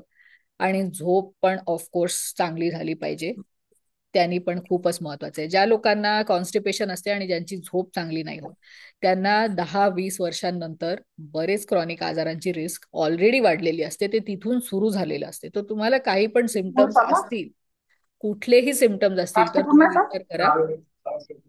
म्यूट करू शकता का कुठं कोणी?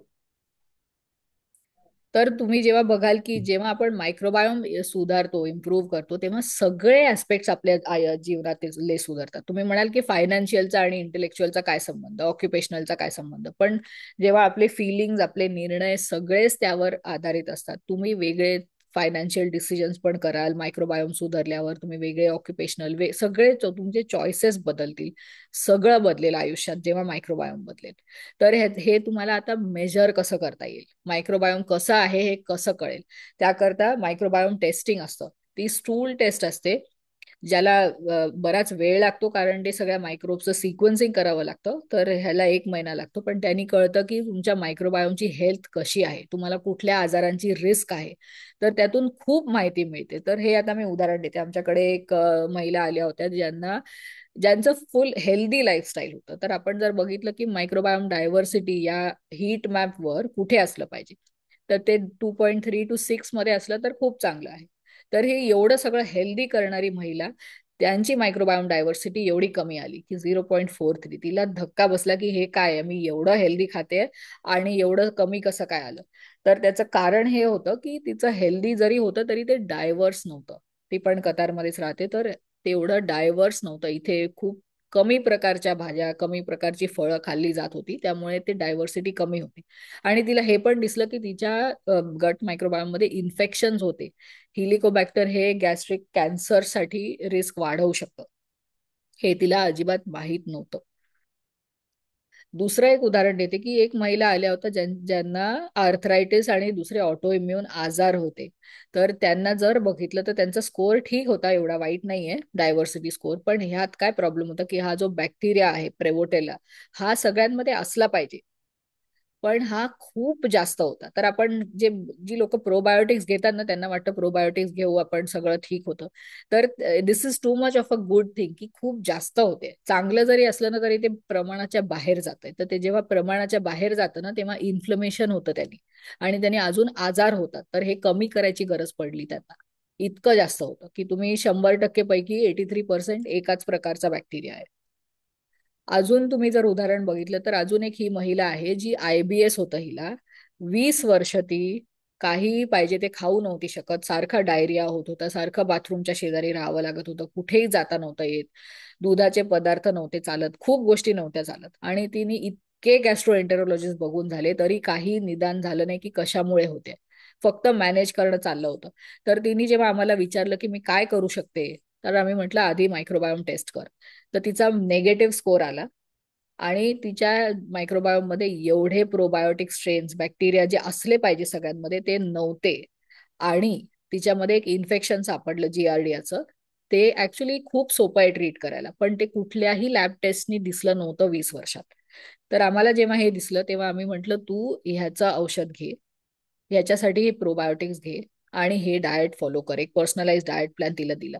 तिला आता वाटेल ते खाता येते, and I am very happy to say तिचं पूर्णपणे IBS बरं झालेलं आहे.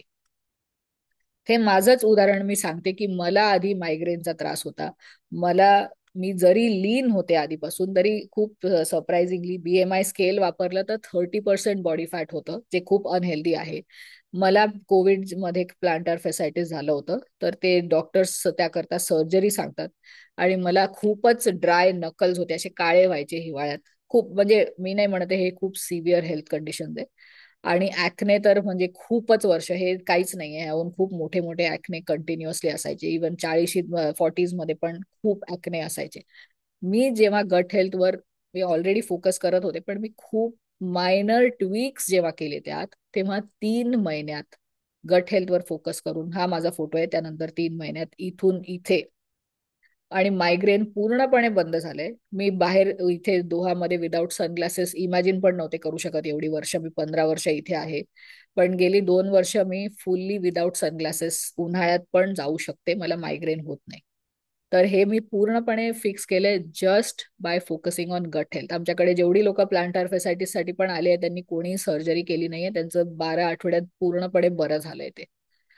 तर असे आम्ही खूप लोकांना खूप काय काय हे सांगून की नुसतं गट हेल्थवर फोकस करून बरंच काही आजार बरे पण झाले आणि प्रिव्हेंटही झाले. तर तुमचं जेव्हा गट हेल्थ तुम्ही सुधरवाल, हे सगळी माहिती आता घेऊन, तेव्हा अशा कुठल्या गोष्टी आहेत तुमच्या आयुष्यातल्या ज्या तुम्ही करू शकाल. की तुम्हाला असं वाटलं की मला महाकुंभला जायचं होतं, पण ना मला एवढ्या गर्दीत जायची भीती वाटली आणि मला वाटलं की मला इन्फेक्शन होऊ शकते. असं तुम्हाला विचार आला का, की तुम्हाला वाटलं नाही माझी तब्येत एवढी चांगली आहे की मी जाऊ शकते किंवा जाऊ शकतो? काय वाटलं तुम्हाला की मला इथे जायचंय, हा डोंगर चढायचा आहे, पण माझी ना तब्येत अलाव नाही करत? काय बदलणार आहे तुमच्या आयुष्यात जेव्हा तुम्ही गट हेल्थवर फोकस कराल? हा विचार करा की असे कुठले चॉईसेस आहेत जे तुम्ही आता नाही केले आहेत जे तुम्हाला करता येतील. हा सिरियसली विचार करा. तर हे जे कॉम्प्रिहेन्सिव्ह मायक्रोबायोम टेस्टिंग आहे हे आम्ही भारतात आणि युके मध्ये ऑफर करतो. ही किंमत जी आहे ही भारतातली आहे, युके मध्ये वेगळी किंमत आहे. यांनी काय होतं की यांनी full in depth microbiome analysis होतं, त्यात पूर्णपणे कस्टमाइज डाएट प्लॅन आहे मायक्रोबायोम प्रमाणे, phase wise, phase 1, phase 2, phase 3 असा 3 महिन्यांकरता दिला आहे. आणि प्रोबायोटिक्स जे आपल्याला माहित असलं की आपल्या शरीरात कुठले प्रोबायोटिक्स नाहीये, आपण ते प्रोबायोटिक्स घेऊ शकतो. कारण असे कुठलेही घेऊन उपयोग नाहीये, कारण आपल्या शरीरात ते ऑलरेडी असले तर ते एक्सेसिव्ह होऊ शकतात. आणि मी तुम्हाला आत्ताच दाखवलं की ते एक्सेसिव्ह होऊन काय होतं, इन्फ्लमेशन होऊ शकतं, दुसरं काय काय होऊ शकतं. आणि त्यानंतर एक कन्सल्टेशन पण असतं हे समजवण्याकरता की काय नक्की तुमचं मायक्रोबायोम आहे, कसं आहे आणि काय करायची गरज आहे. यात अजून एक पण दिसतं की अँटीबायोटिक रेझिस्टन्स पण यात दिसतो. आणि सरप्राइझिंगली 90% लोक जे मायक्रोबायोम टेस्टिंग करतात आमच्या बरोबर त्यांच्या गटमध्ये अँटीबायोटिक रेझिस्टन्स नक्की दिसतो. आणि त्यांनी ती अँटीबायोटिक्स घेतलेली पण नसतात, कारण हे आपल्या अन्नातून बाकीच्या बऱ्याच वेगवेगळ्या सोर्सेस मधून येत असतात अँटीबायोटिक्स. जसं दुधातून किंवा कोणी नॉनव्हेज खात असेल तर मीठ मधून खूपच कॉमन आहे. तर आपण जर ही टेस्ट केली तर त्यातून बरेच आजार प्रिव्हेंट होऊ शकतात. जसं हे आयबीएसचं सांगितलं, ही जी महिला आली होती आमच्याकडे तिला आयबीएस होतं, मायक्रोबायोम टेस्टिंग केलं, फेज 1, फेज 2, फेज 3 डाएट आणि ते प्रोबायोटिक फॉलो केलं, त्यानंतर ती काहीही खाऊ शकते आणि पूर्णपणे बरी झाली आहे. तुम्ही जर दुसरं पण काही बघितलं तर आमचा हा पेटंटेड वेलनेस प्रोग्राम आहे. हा without medications personalised diet plan मिळतो यात. टेलर्ड एक्सरसाइज आहे, 4 वेगवेगळ्या एक्सपर्ट्स तुमच्या बरोबर काम करतात, तुम्हाला एक्सरसाइज हे देतात. फुली रेकॉर्डेड ऍप बेस्ड आहे, आम्ही ऍपवर देतो की हे एक्सरसाइज, आज हा व्यायाम करा, आज हा व्यायाम करा, तुमच्या केपेबिलिटी प्रमाणे, तुमच्या लेवल प्रमाणे. माइंडफुलनेस प्रॅक्टिसेस, मेडिटेशन्स दर आठवड्यात वेगळे असतात की या आठवड्यात जर आम्ही यावर फोकस केले स्ट्रेस रिलीफवर, तर त्याचा एक डीप हिलिंग व्हिडिओ असतो आणि त्याचे मेडिटेशन्स असतात जे आठवडाभर फॉलो करायचे असतात. असे वेगवेगळे विषय दर आठवड्यात हे करतो आम्ही. आणि अजून मायक्रोबायोमचे पण वेगवेगळे विषय असतात की जसं तुम्हाला क्रेविंग असेल समजा, तर पहिल्या आठवड्यात आम्ही फक्त क्रेविंगवर फोकस करू की तुम्ही त्या कशा थांबवू शकता. तर तसे वेगवेगळे व्हिडिओज. तुम्हाला जर इम्युनिटी इम्प्रूव्ह करायची असेल तर वीक 2 मध्ये आम्ही इम्युनिटीवर फोकस करू. तुम्हाला जर दुसरं काही करायचं असेल, समजा तुम्हाला मिलेट्स बद्दल माहिती पाहिजे तर मिलेट्सवर फोकस करू. असे वेगवेगळ्या ह्याच्यावर आम्ही दर आठवड्यात फोकस करतो. असा हा 12 आठवड्यांचा फुल्ली कस्टमाइज्ड प्रोग्राम आहे. तर हा पूर्ण रेकॉर्डेड आहे, पण आमच्याकडे लाईव्ह व्हर्जन्स पण आहेत या प्रोग्रामचे आणि पेटंटेड आहे. तर हे उदाहरण मी देते. हे 70+ एक गृहस्थ आमच्याकडे आले होते ज्यांना हाय कोलेस्टेरॉल होतं. 16 वर्ष ते कोलेस्टेरॉल मेडिकेशन घेत होते. त्यांनी जेव्हा शतायुषी जॉईन केलं तेव्हा 3 महिन्यात त्यांचं कोलेस्टेरॉल मेडिकेशन टोटली त्यांनी बंद केली. आणि हे आम्ही फक्त personalize diet, mindfulness, meditation, exercise, microbiome changes पण आम्ही सांगतो बरेच काय काय, फुल्ली विदाउट सप्लिमेंट्स त्यांचं औषध बंद झालं. कोलेस्टेरॉल रिव्हर्स झालं त्यांचं, हाय कोलेस्टेरॉल. प्री डायबिटीसची पण केस, ही महिला आमच्याकडे आली होती, तिने पण आमचं शतायुषी वेलनेस प्रोग्राम जॉईन केलं. तिला पण हायपर टेन्शन होतं, वजन कमी करायचं होतं, तिला प्लांटर फेसायटिस होतं, तिला लोअर बॅक पेन होतं. ते सगळं 2 आठवड्यात, सॉरी 12 आठवड्यात तिचं फुल त्या प्रोग्राम मध्ये सगळंच्या सगळं रिव्हर्स झालं. आणि आमच्याकडे पर्सनलाइज न्यूट्रिशन पण आहे, न्यूट्रिशनिस्ट आहेत. आणि जे मी स्वतःचं उदाहरण दाखवलं की मी न्यूट्रिशन मध्ये खूप मायनर ट्विक्स करून पूर्णपणे माझं हेअर हेल्थ, केस गळणं कमी झालं, खूपच बंद झालं ऑलमोस्ट. आणि ऍक्ने पूर्ण गेले. आमच्याकडे आयुर्वेद पॅकेजेस पण आहे, आयुर्वेद कन्सल्टंटचे अतिशय सुंदर रिझल्ट आहे. आताच आमच्याकडे एक केस होती जे हिप नेक्रोसिस, त्याला सर्जरी सांगितली होती. 38 वर्षांचा एक गृहस्थ होता, त्याला सर्जरी सांगितली होती. त्याला आमच्या शतायुषी वेलनेस, मायक्रोबायोम टेस्टिंग आणि आयुर्वेद पॅकेज त्यांनी घेतलं. त्याला आता त्याच्या डॉक्टरचा काल आम्हाला मेसेज आला, त्यांनी विचारलं तू काय केलं, तुला सर्जरीची आता गरज नाहीये, तुझ्या हिपचं खूप चांगलं हे दिसते म्हणून, त्याचं खूप सुधारणा झालेली दिसते. फिजिओथेरपी पॅकेज पण आमच्याकडे आहे. तर तुम्हाला जर जॉईन करायचं असेल किंवा अजून माहिती तुम्हाला पाहिजे असेल तर हे त्याचे QR कोड आहे जे मी नंतर पण पाठवू शकते. हा आमचा सोशल मीडिया आहे मायक्रोबायोम सुपर हिरो. या यूट्यूब चॅनलवर आमचे खूप पॉडकास्ट आहेत जे मायक्रोबायोम बेस्ड, जसं 90% कॅन्सर्स कसे प्रिव्हेंटेबल आहेत, हे डायबिटीसचा पॉडकास्ट आहे, असे बरेच पॉडकास्ट आहेत आमच्या चॅनलवर. लाईक शेअर सबस्क्राईब नक्की करा. ही आमची वेबसाईट आहे microbiomesuperhero.com. भारतासाठी ग्लोबल वेबसाईट ही आहे, UK साठी .co.uk आहे. आणि हे दुसरे सोशल मीडिया हँडल्स. हे QR कोड आमच्या व्हॉट्सअप ग्रुपसाठी आहे जिथे गट हेल्थची माहिती आम्ही सारखी देत असतो. हील युअर गट बाय मायक्रोबायोम सुपर हिरो असा हा व्हॉट्सअप हे आहे. तर आम्ही आता तुम्ही जर बघितलं की आम्ही लवकरच लहान साठी एक वर्कशॉप करतोय, लहान मुलांच्या किंवा मुलांच्या पेरेंट्ससाठी. की तुम्ही बघितलं की गट हेल्थ आता तुम्ही व्हिडिओ सुरू केले तर बरं होईल, खूप चांगलं होईल. आणि जर तुम्ही अनम्यूट करते मी तुम्हाला, अनम्यूट करता येईल असं सेटिंग्स पण बदलते. तर तुम्ही प्लीज आता तुम्हाला जे काय म्हणायचंय विचारायचंय ते आता तुम्ही म्हणू शकता. आम्ही आता एक कार्यक्रम करणार आहोत, वर्कशॉप, पुढच्या आठवड्यात 6 तारखेला 4 तासांचा वर्कशॉप, जे पेरेंट्ससाठी असेल. की तुम्हाला आता गट हेल्थ बद्दल दिसलंय काय काय आहे, तर तुम्ही तुमच्या मुलांना चांगल्या सवयी कशा लावू शकता. कारण मी माझ्या मुलींना 5-6 वर्षांपर्यंत साखर अजिबात दिली नाही. आणि साखर म्हणजे गुळ पण नाही, साखरेचे कुठले सबस्टिट्यूट पण नाही, काहीच नाही. नॅचरल स्वीटनर्स जसं फिग्स असतात, अंजीर असतात आणि खजूर असतात तसं फक्त दिलंय, ते पण खूप उशिरा. तर नुसतं तेच नाही, डिजिटल डिव्हायसेसनी काय होतं, आपण काय रिप्लेसमेंट करू शकतो, अशा खूप वेगवेगळ्या इंटरॅक्टिव्ह फॉर्म मध्ये आम्ही हे वर्कशॉप आणणार आहोत 6 तारखेला. तर ज्यांना कोणाला इंटरेस्ट असेल त्यांनी नक्की सांगा, आम्ही तो फॉर्म ग्रुपवर पाठवू. तर डेफिनेटली ते सांगा. आणि त्याचे आम्ही 25 रियाल चार्ज करणार आहोत, मिनिमल चार्जेस आहेत त्याचे. जर तुम्ही व्हिडिओ सुरू करू शकता, आम्हाला पण दिसेल की कोणी जॉईन केलंय. तुम्हाला जे काय प्रश्न असतील ते विचारू शकता. तर इथे संतूर बद्दल मला प्रश्न दिसतोय. संतूरचे बरेच प्रॉडक्ट जे आहेत ना ते अँटीबॅक्टेरियल असतात, आधी नव्हते, हल्ली ते अँटीबॅक्टेरियल करायला लागले. त्यामुळे आपण वाचूनच घेतले पाहिजे सगळे की आपण जे घेतोय ते अँटीबॅक्टेरियल आहे की नाही.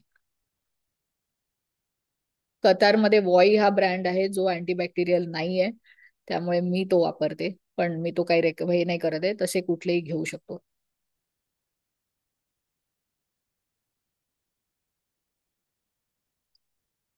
तर हो, कोणाला प्रश्न, तुम्ही अनम्यूट करा स्वतःला संजीवनी आणि विचारू शकता तुम्ही. मी म्यूट, अनम्यूट करा.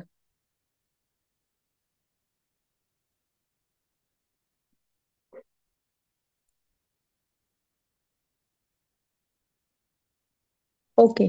सॉरी, माझा खूप बेसिक असेल प्रश्न, कारण मी हे पहिल्यांदा ऐकलं. तर म्हणजे मला असं जाणवलं तुमच्या सेमिनारवरनं की चांगले जर्म्स आणि वाईट जर्म्स असे असतात. हो. सो पूर्वीपासून म्हणजे आपल्याला असं सांगितलं गेलंय की बाहेरनं खेळून आल्यानंतर साबणाने हात धुवायचे, किंवा आपण पण मुलांना सांगतो. तर हेच स्टँडर्ड असं धरलं गेलेलं आहे. तर मग त्याच्यात तुम्ही म्हणता त्याप्रमाणे सगळे जर्म्स मरतात. हो. मग ते कसं अवॉइड करणार? एक म्हणजे, नाही, आणि हा दुसरं, खूप महत्वाचा प्रश्न आहे ऍक्च्युली. कारण मला हे माहित नव्हतं. म्हणजे तुमच्याकडनं मला हे पहिल्यांदा कळलं की चांगले जर्म्स आणि वाईट जर्म्स असे दोन प्रकार असतात. जसं आता हल्ली रिसेंट इयर्समध्ये चांगलं कोलेस्ट्रॉल आणि वाईट कोलेस्ट्रॉल हे समजलं. कारण आम्ही मेडिकल बॅकग्राऊंडचे नाही आहोत, ते आम्ही डॉक्टर जे सांगतात ते प्रमाण हे असतं. त्यामुळे आम्हाला जास्त विशेष माहिती नसतं डिटेलमध्ये. जेव्हा कळतं तेव्हा, म्हणजे जेव्हा कधीतरी जेव्हा समजतं किंवा वाचनात येतं तेव्हा समजतं. तर हे कसं आपण अवॉइड करू शकतो की, म्हणजे काय ओल्याबरोबर सुकं जळतं तसं म्हणतो तसं, वाईट मारायला जातो पण चांगलेही मारले जातात. मग त्याचं काय सोल्युशन असू हो, शकतं? म्हणजे आता आपण जेव्हा आता आपली मुलं जर खेळायला चालली असली, तुम्ही कतारमध्ये राहता असं मी म्हणजे अज्युम करते, कतारमध्येच राहता ना तुम्ही. इथे मुलं हो, असं हो. काही मातीत खेळत नाहीये.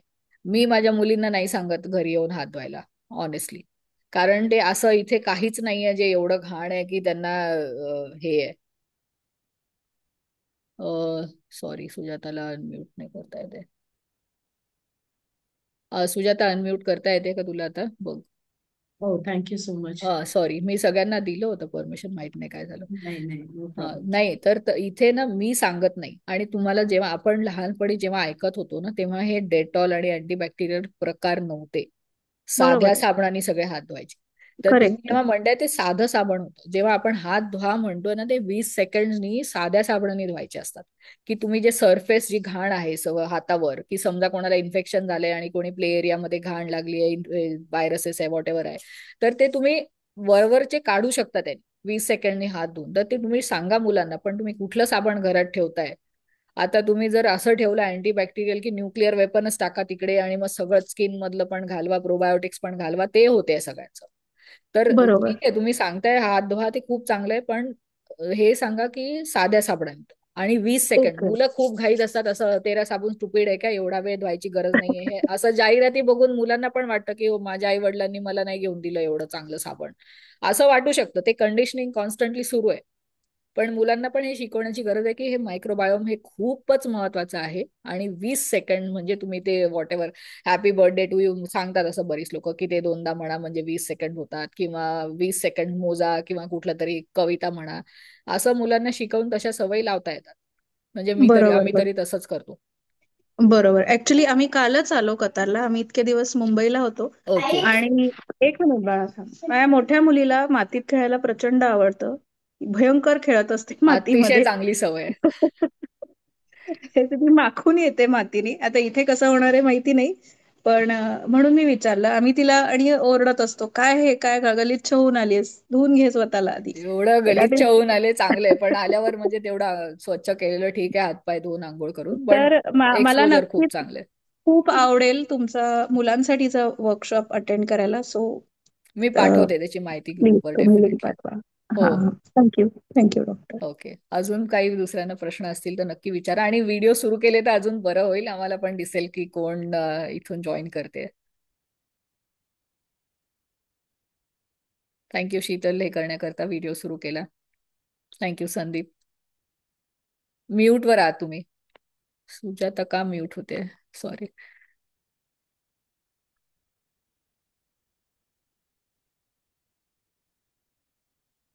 रश्मी, कॅन यू हा. Make me yes yes, I host? Made you को होस्ट. केलं मी. Okay, thank you thank you. आधी केलं ओके. होतं, माहित नाही काय झालं, बदललं का सेटिंग. नो इश्यूज, म्हणजे मी लोकांना अनम्यूट करायला हेल्प करू हो, शकते. हो. हा. शीतल, ओके. तुम्हाला विचारायचं होतं काही? हा, मला मायक्रोबायोम टेस्टिंग बद्दल तुम्ही मगाशी म्हणालात. त्याचं जरा सांगाल का डिटेल, आणि कतारमध्ये ते आहे का अवेलेबल? कतारमध्ये अनफॉर्च्युनेटली कोणीच करत नाही. त्यामुळे इथून हम्म. ज्यांना भारतात जेव्हा जातात तेव्हा लोक करतात. कारण इथे हम्म. आम्हाला पण करायचं होतं, इथे ऑफर नाही करत. मग आम्ही नंतर करायचा विचार आहे, पण लगेच आत्ता तरी नाहीये. त्यामुळे लोक जेव्हा भारतात जातात तेव्हाच ते करतात. आणि रिपोर्ट यायला 1 महिना लागतो त्याला, कारण ते खूप डिटेल 40 पानांचा रिपोर्ट असतो. तुम्ही जेव्हा तो बघाल तेव्हा तुम्हाला ऍक्च्युली वाटेल की बरं झालं हे केलं. आम्ही पण सगळ्यांनी हम्म. केलं, आमच्या मुलांचं पण केलं, माझ्या सासू सासऱ्यांचं पण केलं, सगळ्यांचं केलंय टेस्टिंग. आणि खूपच मी सगळ्या इन्फॉर्मेटिव्ह को होतं ते. फाउंडर्सनी केलेलं आहे. सगळ्यांनी केलंय, आम्ही सगळ्यांनी, सुजात सगळ्यांनी केलंय. कारण अतिशय इन्फॉर्मेटिव्ह, अतिशय आय ओपनिंग तो रिपोर्ट होता. त्यामुळे खूप गोष्टी ज्या आणि conventional lab positive test. Changes आणि करू ते, शकलो हो, डाएट मध्ये, म्हणजे आम्हाला जेणेकरून कळलं की फरक आम्ही काय पडतो. कुठे कमी पडतोय. एवढं येस. हेल्दी फॉलो करूनही आमचे स्पेसिफिक गोष्टी कुठल्या आहेत ते त्यातून दिसलं, की हो, हे आम्हाला जरा कमी पडते. यांनी आम्ही कुठले आजार हे प्रिव्हेंट करू शकतो. तर ते सगळं त्यातून खूप चांगली त्यातून माहिती मिळाली. ओके. पण मग जर भारतामध्ये म्हणजे समजा पुण्यात किंवा मुंबईमध्ये ही टेस्ट करायला हा, अजून लागली. एक सांगायचं होतं की अजून एक एनिवेअर. ऍड त्यात आहे ना, ते कुरिअर सर्व्हिस इन्क्लुडेड आहे त्या ह्याच्यात, त्या किमतीत. तर ते तुमच्या ओके. घरी येईल किट. तुम्ही जेव्हा ऑर्डर करता तेव्हा किट घरी येईल, आणि तुम्ही कुरिअर सर्व्हिसला फोन करायचा, ते पिकअप पण घरून करतील. त्यामुळे ते एकदमच अच्छा. सोपं आहे. तुमच्या घरी तुम्हाला ती टेस्ट द्यायचं, सॅम्पल कलेक्ट करायचं असतं, आणि रिपोर्ट ऑनलाईन येतो. कन्सल्टेशन आमच्या बरोबर असतं नंतर रिपोर्ट आल्यावर. तर ते सगळं एकदमच कन्व्हिनियंट आहे. त्यात खूपच डिटेल्ड इन्स्ट्रक्शन्स, चित्र सगळं दिलेलं आहे की कसं करायचंय. आणि संदीपजींनी विचारलंय, तर आमचं कोलॅबरेशन आहे लॅबमध्ये, त्यामुळे वी डू द टेस्ट आरसेल्स. त्यामुळे तुम्हाला ऑनलाईन आमच्याकडे टेस्टसाठी बुक करा. भारतात बाकी सगळी कुठेही करता येईल, प्रक्रिया कुठेही. तुमच्याकडे. हा, म्हणजे कुठेही तुम्हाला असाल तरी होईल ती test. Yes, anywhere in India. And kit UK, anywhere तुमच्याकडे इन इंडिया येईल अँड युके. आणि कलेक्ट पण होईल. बरं. सध्या आम्ही 2 देशात ऑफर करतोय ती टेस्ट, नंतर अजून एक्सपॅन्ड पण होईल, पण आता भारत आणि युके मध्ये आहे. आणि ती कुठेही तुम्हाला, जिथे कुठे तुम्ही असाल तिथे शिप होते ती टेस्ट, आणि तिथून कलेक्ट पण होते. ठीक आहे. थँक्यू. हो, तुम्ही कशा करता विचार करताय, तुम्हाला नंतर काही माझ्याशी बोलायचं असेल आमच्या कोणाशी पण, तर तुम्ही मला डीएम करू शकता, याच्यावर व्हॉट्सअपवर मेसेज पण पाठवू या शकता. व्हॉट्सअप आपण नंतर व्हॉट्सअपचा ग्रुप डिटेल असेल ना बोलू शकतो. त्याच्यावरती, हो त्याच्यावरती टाकू हं. शकतो. We can connect. हो. ठीक आहे, चालेल. रश्मी, नाहीतर ते आपलं जे गटचं रिलेटेड हे आहे ना, मायक्रोबायोम ग्रुप, जिथे आम्ही हो, मी त्याचं पण लिंक कॉन्स्टंटली पाठवते तुम्हाला. डिस्कस ऍक्च्युली ना, मी करतो. याच्यावर पण ती लिंक पाठवते, कारण आम्ही त्यावर सारखे डिस्कशन सुरू असतात, हो, आणि आम्ही माहिती, नवीन काय रिसर्च आहे गट हेल्थ रिलेटेड, त्याची सगळी माहिती देत असतो त्यावर. त्यामुळे इट वुड बी इंटरेस्टिंग. तर रील्स पण डॉक्टर रश्मी जे काय बनवतात हो, त्याच्यावरती असतं, मी सगळं पॉडकास्ट असते आमची. म्हणजे anything informative that we do, we can share, आम्ही शेअर करतो. त्यामुळे जर त्या व्हॉट्सअप लिंकवर हो, जॉईन मी व्हॉट्सअपची लिंक पण यावर टाकते, मला हो आणि कनेक्ट करता. ते कोणाला पण जॉईन करायचं असेल तर त्याची लिंक टाकतो. अजून प्रश्न असतील तर नक्की विचारा, कारण खूप मिसकन्सेप्शन असतात, आणि आम्ही खूप लोकांचं पण ऐकलं की प्रोबायोटिक्स असे मनाने घेतायत लोक, आणि हे खूपच कॉमन झालंय. आणि ऍक्च्युली ना, इथे अजून एक गोष्ट मला सांगायची आहे महत्वाची, की माझ्या मुली जेव्हा लहान होत्या, इथे आहे ते ग्रुपची लिंक मी इथे चॅटमध्ये टाकली आहे.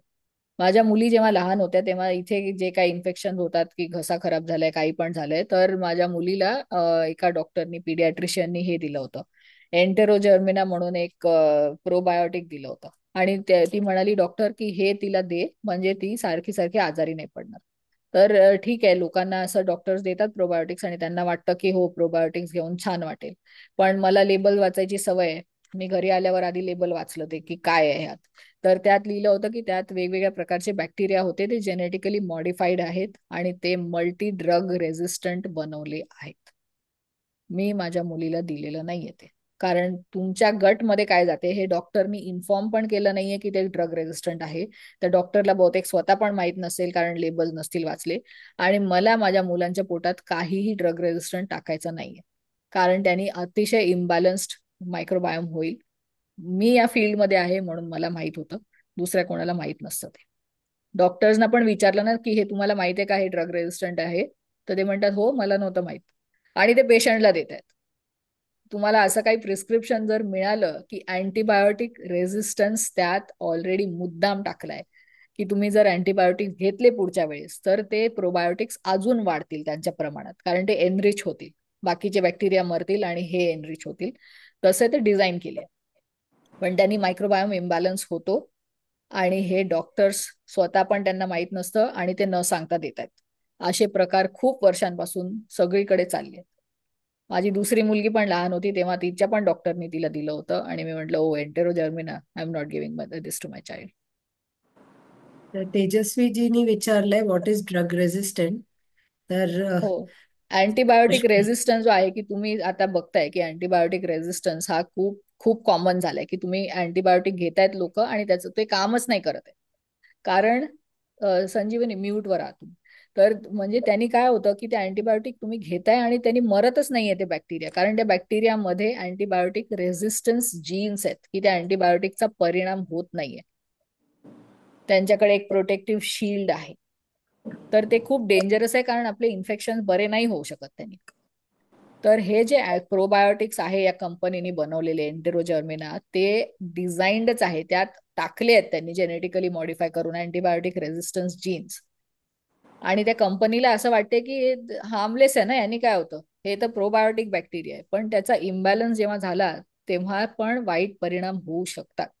त्यामुळे तुम्ही कधीही प्रोबायोटिक्स घेतले तर आधी बघा की त्यावर बॅक्टेरियाचं पूर्ण नाव लिहिलंय की नाही. आता पण आम्ही एक कुठलं तरी प्रोबायोटिक बघितलं, सुजातानी मला दाखवलं, ज्यावर लिहिलं होतं लॅक्टिक ऍसिड बॅक्टेरिया. असं तुम्ही जर बघितलं तर दुसऱ्या येस, डायरेक्शन मध्ये हे म्हणजे करा, हल्ली ते अजिबात घेऊ नका. अँटीबायोटिक बरोबर कंबाईन करून देतात. अँटीबायोटिकच्या बरोबर प्रोबायोटिक्स टाकून देत आहेत हल्ली. असं कठीण आणि आहे. त्यात नाव पण लिहिलं नाहीये की ते कुठले बॅक्टेरिया. तुम्हाला माहित असलं पाहिजे तुमच्या शरीरात काय चाललंय. त्याच्यावर लॅक्टोबॅसिलस ऍसिडोफिलस किंवा हेल्विटिकस किंवा काहीतरी पूर्ण नाव पाहिजे त्याचं नाव आणि आडनाव दोन्ही पाहिजे.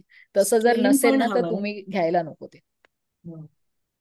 स्ट्रेनची माहिती हवी आहे हो. तुम्हाला, कुठलं मोनाली, गोष्ट. तुम्हाला काही प्रश्न आहे या. का? हो हो. मॅम, जसं तुम्ही बोलला की स्पेशली लहान मुलांसाठी मातीमध्ये खेळणं, बाहेर आउटडोर खेळणं हे खूप इम्पॉर्टंट आहे. हो आणि म्हणजे इथे कतारमध्ये स्पेशली माती किंवा असे सगळे प्रकार आपण म्हणजे रेअरली मुलं असं करतात की बाहेर मातीमध्ये जाऊन खेळतात किंवा त्यांना तेवढा एक्सपोजर भेटतो.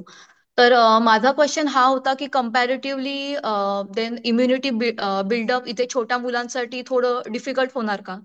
किंवा मग त्यांच्यासाठी काही वेगळं मग प्रयत्न करण्याची गरज आहे का, स्पेशली एनआरआय साठी किंवा अशा ज्या कंट्रीजमध्ये आपण राहतोय अशा स्पेसिफिकली मुलांसाठी हो. Compare honestly to India? कतारमध्ये इम्युनिटी कमीच असते. इथे सगळ्यांना एक्झॅक्टली. अस्थमा आणि ब्रीदिंग हे आणि या. सगळे असतातच मुलांना, कारण एसी बरोबर. सगळीकडे सुरू असतो. हवेत खूप धूळ आहे. हे सगळ्यात जास्त पोल्युटेड शहर आहे कारण धूळ खूप आहे हवेत. ओके. इंडस्ट्रीयल डस्ट आणि हे, त्यामुळे ते बरोबर. जे सँड पार्टिकल जे आहेत ते खूप येस. जास्त आहे. त्यामुळे तुम्ही त्याचं काहीच करू नाही शकत. ते राईट. आहेच. त्यामुळे तुम्हाला इम्युनिटी बुस्टिंग हे ठेवावंच लागेल. तुम्ही घरात काहीतरी झाडं ठेवा, काहीतरी त्यांना मातीत करायला लावा, मातीशी खेळायला लावा. ती माती पण कुठून आली आहे, ती केमिकली ट्रीटेड नाहीये ना, कारण भारताचं आणि इथलं कंपॅरिझनच नाहीये. नेचर बरोबर. रिलेटेड इथे काही नाहीये. इथे सगळं काहीच नाही. खूपच स्टराईल आहे तेच. काही नाही करू शकत. शाळेत पण तसेच प्रकार आहेत सगळीकडे. एक्झॅक्टली. त्यामुळे म्हणजे सगळ्यांना माहिती आहे की भारतात जे मायक्रोबायोम डायव्हर्सिटी होऊ शकते तशी इथे शक्यच नाहीये होणं. म्हणून घरात बरोबर. आपल्याला खूप वेगळे प्रकार, जास्त फर्मेंटेड फूड्स आधीपासून, हे साखर न देणं. कारण मुलांना आपण किती जंक फूड देतोय. कोणीतरी ग्रुपवर हे विचारलं होतं ना, बर्थडे पार्टीज. मला म्हणजे असं हो. वाटतं मी हिटलर सारखी वाटते, पण हे जे आजार जे नाही. दिसतात मुलांमध्ये, की आम्हाला त्या गॅस्ट्रोएंटरोलॉजिस्ट बरोबर आम्ही काम करतो, ते आम्हाला म्हणाले की त्यांच्याकडे 8 वर्षांची मुलं येत आहेत अल्सरेटिव्ह कोलायटिस झालेली. तुम्ही विचार केला होता कधी, आपण लहान असताना कोणी गॅस्ट्रोएंटरोलॉजिस्टचं तोंड पण बघितलंय? किती रेअर होतं हे. आणि लहान मुलांना एवढ्या पेनफुल कंडिशन्स आहेत आणि त्याचा आपण जबाबदार आहोत. आम्ही या फील्डमध्ये एक्झॅक्टली. येण्याचं हेच कारण आहे की आम्ही तर हे करत पण नव्हतो प्रोफेशनली. मी रिसर्च करत होते.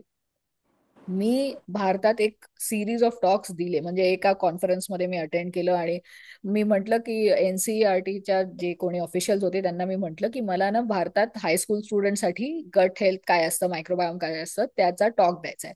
तर त्यांनी काय म्हटलं असेल की ते म्हणे नाही, तुम्ही ना 5 टॉक्स द्या. आणि आमच्याकडे एक लाईव्ह हे आहे, ते टीव्ही चॅनल ज्यावर आम्ही हे कोविड नंतर लेसन्स शिकवतो टीव्हीवर, की लोकांकडे टीव्ही तरी असतो त्यावर शिकवू शकतो. तर त्यांनी माझ्यासाठी तो टॉक सिरीज सुरू केला, लिसनिंग टू लर्न म्हणून. ओके. दर शुक्रवारी एक एक टॉक ठेवला त्यांनी, की मी काय सांगणार आहे, गट हेल्थ काय आहे, आपल्या न्यूट्रिशन आपलं किती पुअर आहे, किती मिसकन्सेप्शन आहेत. तर तसं 5चं सिरीज झालं. तर थोडक्यात तुम्हाला सांगते, त्यानंतर हे 3 वर्षांपूर्वी 4 वर्षांपूर्वी होतं. माझी मैत्रीण एक प्रोफेसर आहे, मायक्रोबायोलॉजी शिकवते ती एका कॉलेजमध्ये, मुंबईमध्ये एका खूप चांगल्या कॉलेजमध्ये. तिने मला कॉन्टॅक्ट केलं आणि ती म्हणे तू हा कोर्स शिकवू शकते का, ह्युमन मायक्रोबायोमचा इलेक्टिव्ह कोर्स. तर मी म्हटलं इलेक्टिव्ह कोर्स म्हणजे काय, तुमच्या सिलेबसमध्ये नाहीये का बॅचलर्स आणि मास्टर्स मध्ये? तर ती म्हणे नाही, आता मी पण बीएससी आणि एमएससी मायक्रोबायोलॉजी मध्येच केलंय. मी जेव्हा ते शिकले तेव्हा माझा असा समज आतापर्यंत होता, तर म्हणजे मी सगळ्या याच्यात टॉपर होते, पण मी त्याबद्दल नाही, की माझा जो त्यातून टेक अवे होता तो हा होता की जर्म्स हे खूपच हेल्दी असतात, आपलं मायक्रोबायोम असते. हा शब्द नव्हता तरी माझा टेक अवे तो होता. पण अनफॉर्च्युनेटली हे मला माहित नव्हतं की बाकीच्यांचं टोटली विरुद्ध टेक अवे आहे. तुम्ही कुठल्याही मायक्रोबायोलॉजिस्टला विचाराल तर ते म्हणतील नाही, जर्म्स तर हार्मफुल असतात. कुठल्याही डॉक्टर्सना विचारा, नाही जर्म्स तर हार्मफुल असतात. कोणालाच माहित नाही. मला इतका धक्का बसला ते ऐकून. मी तो कोर्स शिकवला तिथे, ऑनलाईन शिकवला. त्यानंतर आम्ही ही कंपनी सुरू केली आहे.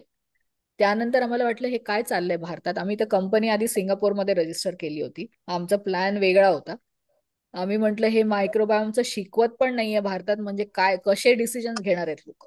ऑफकोर्स जे निर्णय आहेत ते चुकीचेच असणार आहेत. त्यामुळे म्हणून आम्ही हे सुरू केले. त्यामुळे तुम्हाला जे वाटतं ना माहित नाहीये लोकांना, ते इतकी वाईट स्टेट बरोबर. आहे की एज्युकेशन मध्ये पण नाहीये ते. आम्ही म्हणून त्याचा कोर्स पण डेव्हलप केला आमच्या वेबसाईटवर. ह्युमन मायक्रोबायोम आम्ही कोर्स पण विकतो मायक्रोबायोलॉजिस्ट आणि हे डॉक्टर्ससाठी. ओके. मॅम, माझा अजून एक क्वेश्चन आहे. ही जी मायक्रोबायोम टेस्ट आहे ही छोट्या मुलांसाठी पण पॉसिबल असते का? म्हणजे 8 तुम्ही रेकमेंड वर्षांपासून 8 करता हो, तुम्ही? वर्षांच्या आम्ही वरती. ओके. करतो रेकमेंड, पण आम्ही ओके. 8 वर्षांपासून रेकमेंड करतो. ओके. ऍक्च्युली 6 वर्षांपासून करू शकतो, पण आम्हाला वाटतं की एवढ्या लवकर नको करायला. 8 ओके. वर्षांपासून केलेली जास्त चांगली आहे. ओके. कारण जरा ते ऍक्च्युली मायक्रोबायोम त्यांचं जरा त्या मनाने चेंज किंवा फ्लुइड हो, त्यांचं बदलत पण असतं. आणि बदलत मायक्रोबायोम असतं. हे फील्ड जे टेस्टिंगचं फील्ड आहे ते एवढं पण नवीन नाहीये, पण तो लहान मुलांचा जो डेटा आहे तो एवढा जास्त नाहीये सध्या, एकदम लहान मुलांचा. ओके. म्हणून ते टेस्टिंग आता न केलेलं बरं आहे. 8 वर्षांपासूनचा आहे डेटा, खूपच डेटा आहे, आरामात त्यातून कळतं. पण better is to shift to good changing habits, म्हणजे त्यांचे येस, हॅबिट राईट. म्हणून हॅबिट ऍज अ चेंजिंग हे मदर तर तुम्ही चेंज केलं जन्मापासून पहिल्यापासून, तर जन्मापासून केलेलं बरं आहे. Okay. that is a better option than हो to go for it, for a testing. Testing is better to be done for adults. Later. Yeah, okay. maybe हो. 15-16 नंतरच्या. आणि आम्ही ज्या मुलांवर जे आम्ही आमच्या मुलांना ज्या सवयी लावल्यात लहानपणापासून, ते आम्हाला म्हणजे आमची तशी पर्सनॅलिटी, आम्ही असा विचार नव्हता केला की यांनी मायक्रोबायोम एनरिच होईल की व्हॉट एव्हर. पण आता असं दिसतंय की त्यांना ज्या सवयी लावल्यात, कोणी पण बघितलं मुलांना तर त्यांना कळतं की यांची मुलं वेगळी आहेत, कारण बरोबर. त्यांना लहानपणापासून तशा सवयी लावल्यात. अतिशय तुम्हाला त्याचे परिणाम रिवॉर्डिंग आहेत, सगळ्यांना दिसतात. तुम्हाला असं वाटेल की एक्स्ट्रा काम काय करायला सांगतायत, पण त्यांच्या आयुष्य त्यांचं बदलेल. इतके अमेझिंग बदल तुम्हाला दिसतील. दह्याबद्दल कोणी विचारलं होतं ना, शीतल? शीतल, शी वॉज हा, unable enable to to mute. Mute. कोणाला सॉरी, कोणाला अनम्यूट करायचंय? शीतल चौधरी. प्रितेश ऑल्सो. प्रितेश, आता म्यूट करता येते का? शीतल, योगर्ट पण प्रोबायोटिक आहे, तुम्ही रोज पण खाऊ शकता, पण ते तुमच्या म्हणजे आयुर्वेद टर्म्स मध्ये प्रकृतीवर अवलंबून आहे की तुम्हाला कितीदा ते चालतं. पण योगर्टचं एक खूप चांगलं आहे की ते प्रोबायोटिक आहे, ते त्यात प्रोटीन पण असतं, खूपच चांगलं आहे. आणि बनवायलाही सोपं आहे, घरी बनवलेलं असेल तर आपल्या कंट्रोलमध्ये पण असतं. पण त्यात 1-2च विशिष्ट स्ट्रेन्स असतात, त्यामुळे आपण वेगवेगळ्या प्रकारचे फर्मेंटेड फूड्स खाणं खूप गरजेचं आहे. एकाच प्रकारचं न खाल्लेलं जास्त चांगलं, की आपल्याला वेगवेगळ्या प्रकारचे जर्म्स मिळाले पाहिजे, म्हणून त्यात पण डायव्हर्सिटी पाहिजे. याकुल्ट म्हणून मिळतं एक मार्केटमध्ये, ते बरेच जण घेतात. मला माहित नाही ते सेफ आहे का किंवा चांगलं आहे का, तर मी काय एक सांगाल? सांगते तुम्हाला की याकुल्ट बद्दल ना सगळी लोक प्रश्न विचारतात. याकुल्टच्या आधी तुम्ही काही विकत घेतलं, जे बॉटल पॅकेज कशातही येतं, इंग्रेडियंट्स नक्की वाचा. त्यात साखर असते, त्यात कलर्स असतात, आणि ते दह्याचंच डायल्युशन असतं. त्यामुळे असं काय कारण आहे की ते क्यूट बॉटलमध्ये मिळते, ते सेलिब्रिटीज, ते शिल्पा शेट्टी किंवा कोणतरी ते प्रमोट करतात, तर आपल्याला बघून असं वाटतं की हो ते प्रोबायोटिक म्हणून म्हणतायत, यात वेगळं काहीतरी असेल. त्यात काहीही वेगळं नाहीये. त्यात असं काहीच नाहीये जे आपल्याला दह्यातून किंवा दुसऱ्या फर्मेंटेड फूड मधून नाही मिळू शकणार. उलट त्यात साखर आहे. तर आम्ही म्हणू की अजिबात घेऊ नका असे प्रकार. अजिबात असे प्रकार घेऊ नका ज्यात साखर आहे. त्यामुळे hello ma'am, good morning. Hello, good morning. Ma'am, मला एक विचारायचं आहे. ऍक्च्युली मी थोडं बाहेर आहे म्हणून कॅमेरा ऑन नाही करू शकत. नाही नाही, काही प्रॉब्लेम नाही.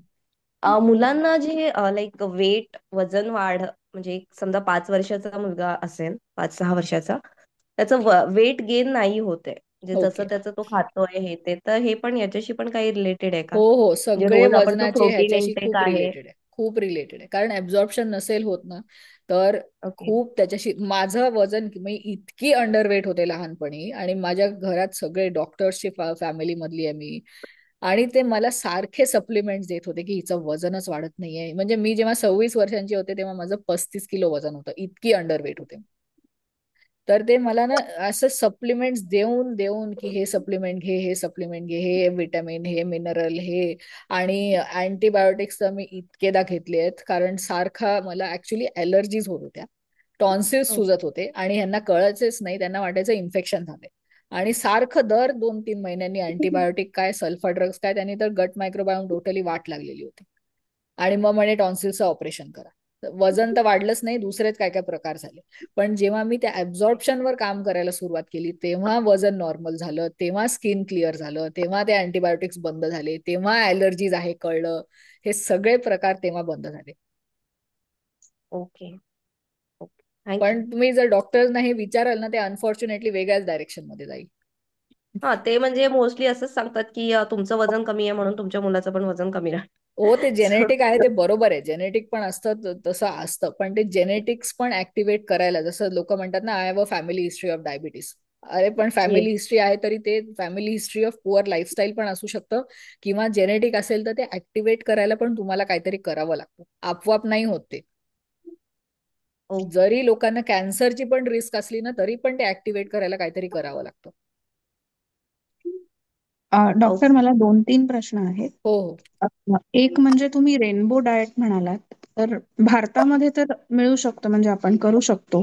पण इथे कतारमध्ये कसं करणार? कतारमध्ये सगळ्या पण करू वेळेला शकतो, आम्ही करतो. आमचं रेनबो, मी जेव्हा खरेदी करायला जाते, आता मी पण 15 वर्ष झाली इथे आहे, सुजाता पण इथे 17 वर्ष होती. आम्ही जेव्हा शॉपिंग कार्ट आमचं बघतो ग्रोसरीचं, ते हिरवं नको दिसायला, एका हं, रंगाचा नको दिसायला, त्यात असे सगळे रंग दिसले पाहिजे, की जांभळी ओके, कोबी आहे, ब्लूबेरीज आहे, जे ओके, निळे जांभळे वांगी आहेत, कुठले पण रंग दिसले पाहिजे. की तुम्ही जेव्हा ओके. फळं घेताय, भाज्या घेताय, त्या वेगवेगळ्या रंगांच्या घ्या. हिरवा खूप महत्वाचा आहे, पण दुसरे रंग पण तेवढेच महत्वाचे आहे.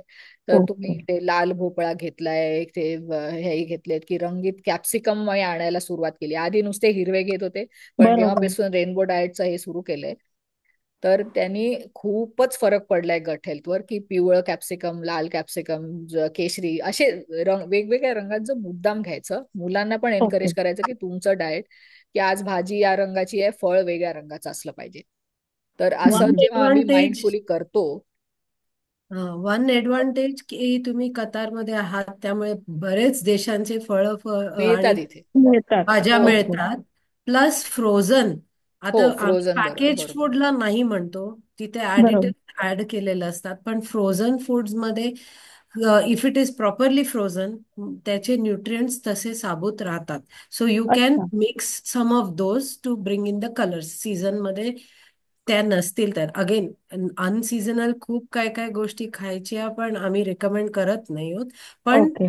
जर तुम्हाला कलर्स आणायचे असतील प्लेट्समध्ये रेनबो डाएट साठी, तर तुम्ही हं, हं, हं. ते तसे पण इन्क्लूड करू ओके. शकता बस. हो, ओके. तुम्हाला ओके. दिसेल की फ्रोझन मध्ये पण इथे बरेच मिळतात. फक्त आपल्याला सुजाता म्हणाली तसं सीझनल आहे की नाही तेवढं बघून खायची हे आहे. नाही तर खूप इथे कलर्स आपण नक्कीच रेनबो करू. डाएट फॉलो करू शकतो. ओके. दुसरा प्रश्न म्हणजे आता बरेच जण, काही जण सांगतात 2 वेळाच जेवायचं, काही जण सांगतात नाही 2-3 तासांनी खायचं. मग आता ह्यातलं योग्य काय आहे? सगळ्यांची बायो इंडिव्हिज्युअलिटी असते. असं दोनदाच खायचं हे सगळ्यांना सूट नाही होत. मला नाही सूट होते, कारण माझं जे एनर्जी रिक्वायरमेंट्स आहे, मी ज्या प्रकारचं काम करते, मला खूप विचार करावा लागतो. तर माझ्या कामाकरता, माझ्या प्रकृतीकरता काय सुटेबल आहे हे मी ट्रायल अँड एररनी करून बघितले, की मी किती प्रोटीन खाल्लं तर माझं मसल गेन होतंय, मी केव्हा काय खाल्लं. सकाळी जेव्हा आपण प्रोटीन रिच ब्रेकफास्ट करतो, तेव्हा पूर्ण डिसिजन मेकिंग टोटली वेगळं होतं दिवसभर. हं, तर हं. मला इंटरमिटंट फास्टिंगची गरज आहे का? माझं जेनेटिक्स काय आहे, माझं एपिजेनेटिक्स काय आहे, माझी तब्येत कशी आहे, मला कुठले आजार आहेत का, ते सगळं त्यावर बेस्ड आहे. असं कोणी त्याच्यावर म्हटलं 2दा खा म्हणजे त्यांना सूट होत असेल, सगळ्यांना सूट होते असं हे नाहीये. आणि हल्ली बरंच असं दिसतं की लोक ना वेट लॉस त्यांचा होतो, आणि मग ते स्वतःचं हे सुरू करतात की माझा वेट लॉस झाला, मी लोकांना ट्रेन हा, करायला सुरुवात करतो. अरे मग पण तुमच्याकडे कन्फ्युजन होतं खूप. क्वालिफिकेशन आहेत का ते? हा. तर म्हणून त्यामुळे ऍक्च्युली आमच्या याच्यात you will see an Ayurveda doctor also, आणि एक न्यूट्रिशनिस्ट पण आहे. Plus okay. आमची शतायुषी, जे तुम्हाला एक सिक्वेन्स मध्ये तुम्हाला सांगतं की 3 महिने कसं तुम्ही हं, तुमच्या माइंडसेट चेंज, फूड चेंजेस सगळं इन्कॉर्पोरेट करून तुम्हाला जे हेल्थ गोल हवंय ते तसं हं, हं. तुम्ही अचीव करू शकता. आता जे तुम्ही प्रश्न विचारलायत की 2 वेळा खाऊन कोणाला बरं वाटतं, कोणाला 3, दर 2 तासाला खायला लागतं, त्याच्यात बरोबर. तुमची पोर्शन कंट्रोल काय आहे. एका वेळेला तुम्ही भरमसाठ खाताय का, मग तुम्हाला 2 वेळचं जेवण कदाचित पुरू शकतं, कारण तुमची बॉडी तशी सवय झाली आहे. So you need to understand की कसं, पण तो खाल्लेलं जेवण अन्न पचतंय का नुसते पोटास बरोबर आहे. वरती लेयर्स जमा होत आहेत, विसरल फॅट होते का, हे सगळं जाणीवपूर्वक तुम्हाला म्हणजे कोणाचं ऐकून करण्यापेक्षा स्वतःची बॉडी तुम्ही जाणून घ्या. स्वतःची बरोबर. सिस्टम्स तुम्ही म्हणजे फॉलो करा. एक 3-8 महिन्याचे जे सिस्टम्स आम्ही शतायुषी मध्ये करतो, हम्म, हम्म, हम्म, माइंड हम्म. आहे, न्यूट्रिशन आहे, मायक्रोबायोम आहे आणि फिटनेस आहे. झोप आहे, ब्रीदिंग तुम्हाला हा प्रॅक्टिसेस आहे, सगळं आहे. कारण तुमचं सगळं वय आहे. पण काय आहे, तुम्ही हम्म म्हणजे मेनोपॉजल आहात की कोणी टीनेजर आहे की ज्याला 3दा खायची खरंच गरज आहे, कुठल्या स्टेटमध्ये आहात तुम्ही, ते हे सगळं. आणि ओके. तुम्ही काय काम करता, तुम्ही घरात असता, बाहेर असता, मॅन्युअल काही काम करताय, सगळं त्यावर अवलंबून आहे. असं ब्लँकेट ओके. स्टेटमेंट आपण नाही वापरू शकत. म्हणून हे जे आहे ते टोटली इतकं पर्सनलाइज्ड आहे हा प्रोग्राम, की ह्यात फक्त तुमच्याच सवयी नाही बदलत, त्या पूर्ण घराच्या सवयी बदलतात. जेव्हा तुम्ही बरोबर हेल्दी आहे. सगळं करता तेव्हा सगळ्यांवर परिणाम होतो त्याचा. आणि इट इज अ बरोबर. गायडेड वन, म्हणजे डायटिशियन आहे, आयुर्वेदिक डॉक्टर आहे, सगळे तुम्हाला गाईड करतात तुमच्या स्वतःच्या म्हणजे बॉडी टाईपसाठी. त्यामुळे बरोबर. तो एकदम पर्सनलाइज्ड आहे तुमच्यावर.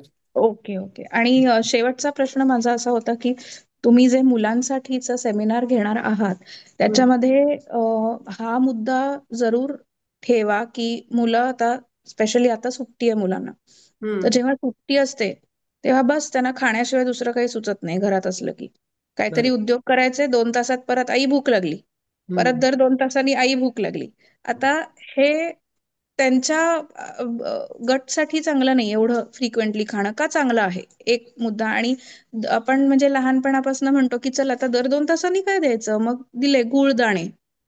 मग आता हे कतारच्या क्लायमेटसाठी गुळदाणे उष्ण पडतील असं मला वाटतं. हम्म, मग ते योग्य आहे का? बरोबर. नाही, नक्की इन्क्लूड करू नक्की आम्ही कव्हर हे करू आम्ही. वेबिनार मध्ये.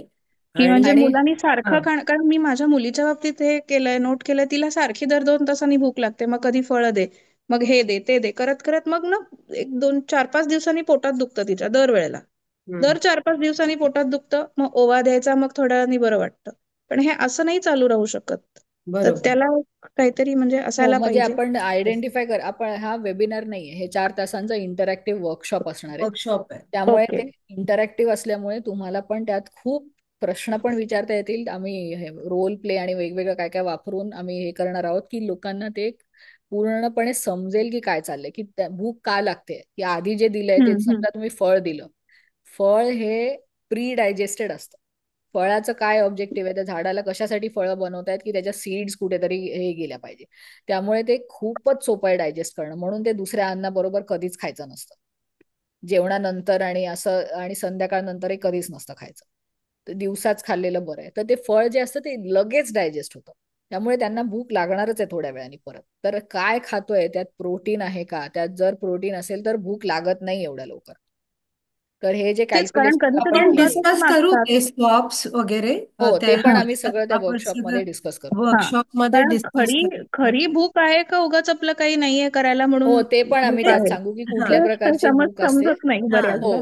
ते पण डिस्कस करू So आपल्या त्या we'll ह्याच्यात we'll वर्कशॉपमध्ये. surely discuss that आणि we'll try making it interesting for both.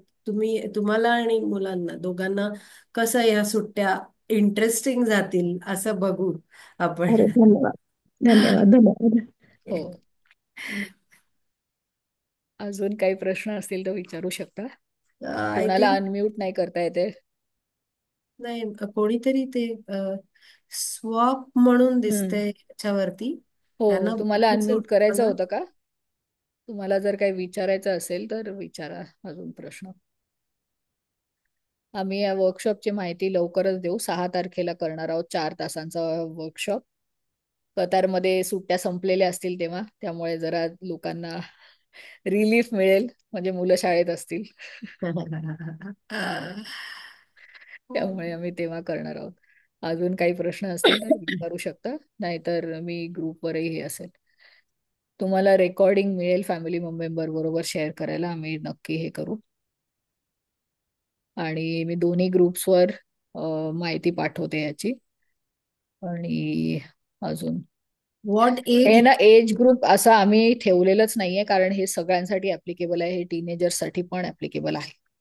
टीनेजर्सला पण चांगल्या सवयी लावायची खूप गरज आहे, कारण ते युनिव्हर्सिटीमध्ये जातील, स्वतः राहतील, एकटे राहतील, तर त्यांच्या सवयी आधीच चांगल्या असायची खूपच गरज आहे. आणि टीनेजर्सचे पण खूप हेल्थ इश्यूज, ते जे PCOS PCOD जे खूप कॉमन होते, ऍक्ने आहे, हेअरफॉल आहे, झोप नाही होते, डिजिटल डिव्हाइसेस खूप जास्त वापरतायत, तर त्यांचं पण खूप त्यात फरक पडू शकतो चांगल्या सवयी त्यांना लावल्या तर. तर तुमची मुलं होणार असतील, झालेली असतील, मोठी असतील, कुठल्याही वयोगटात असतील तरी यांनी तुम्हाला नक्की खूप फायदा होईल. तुमचे विचार बदलतील, मुलांना चांगल्या सवयी लागतील.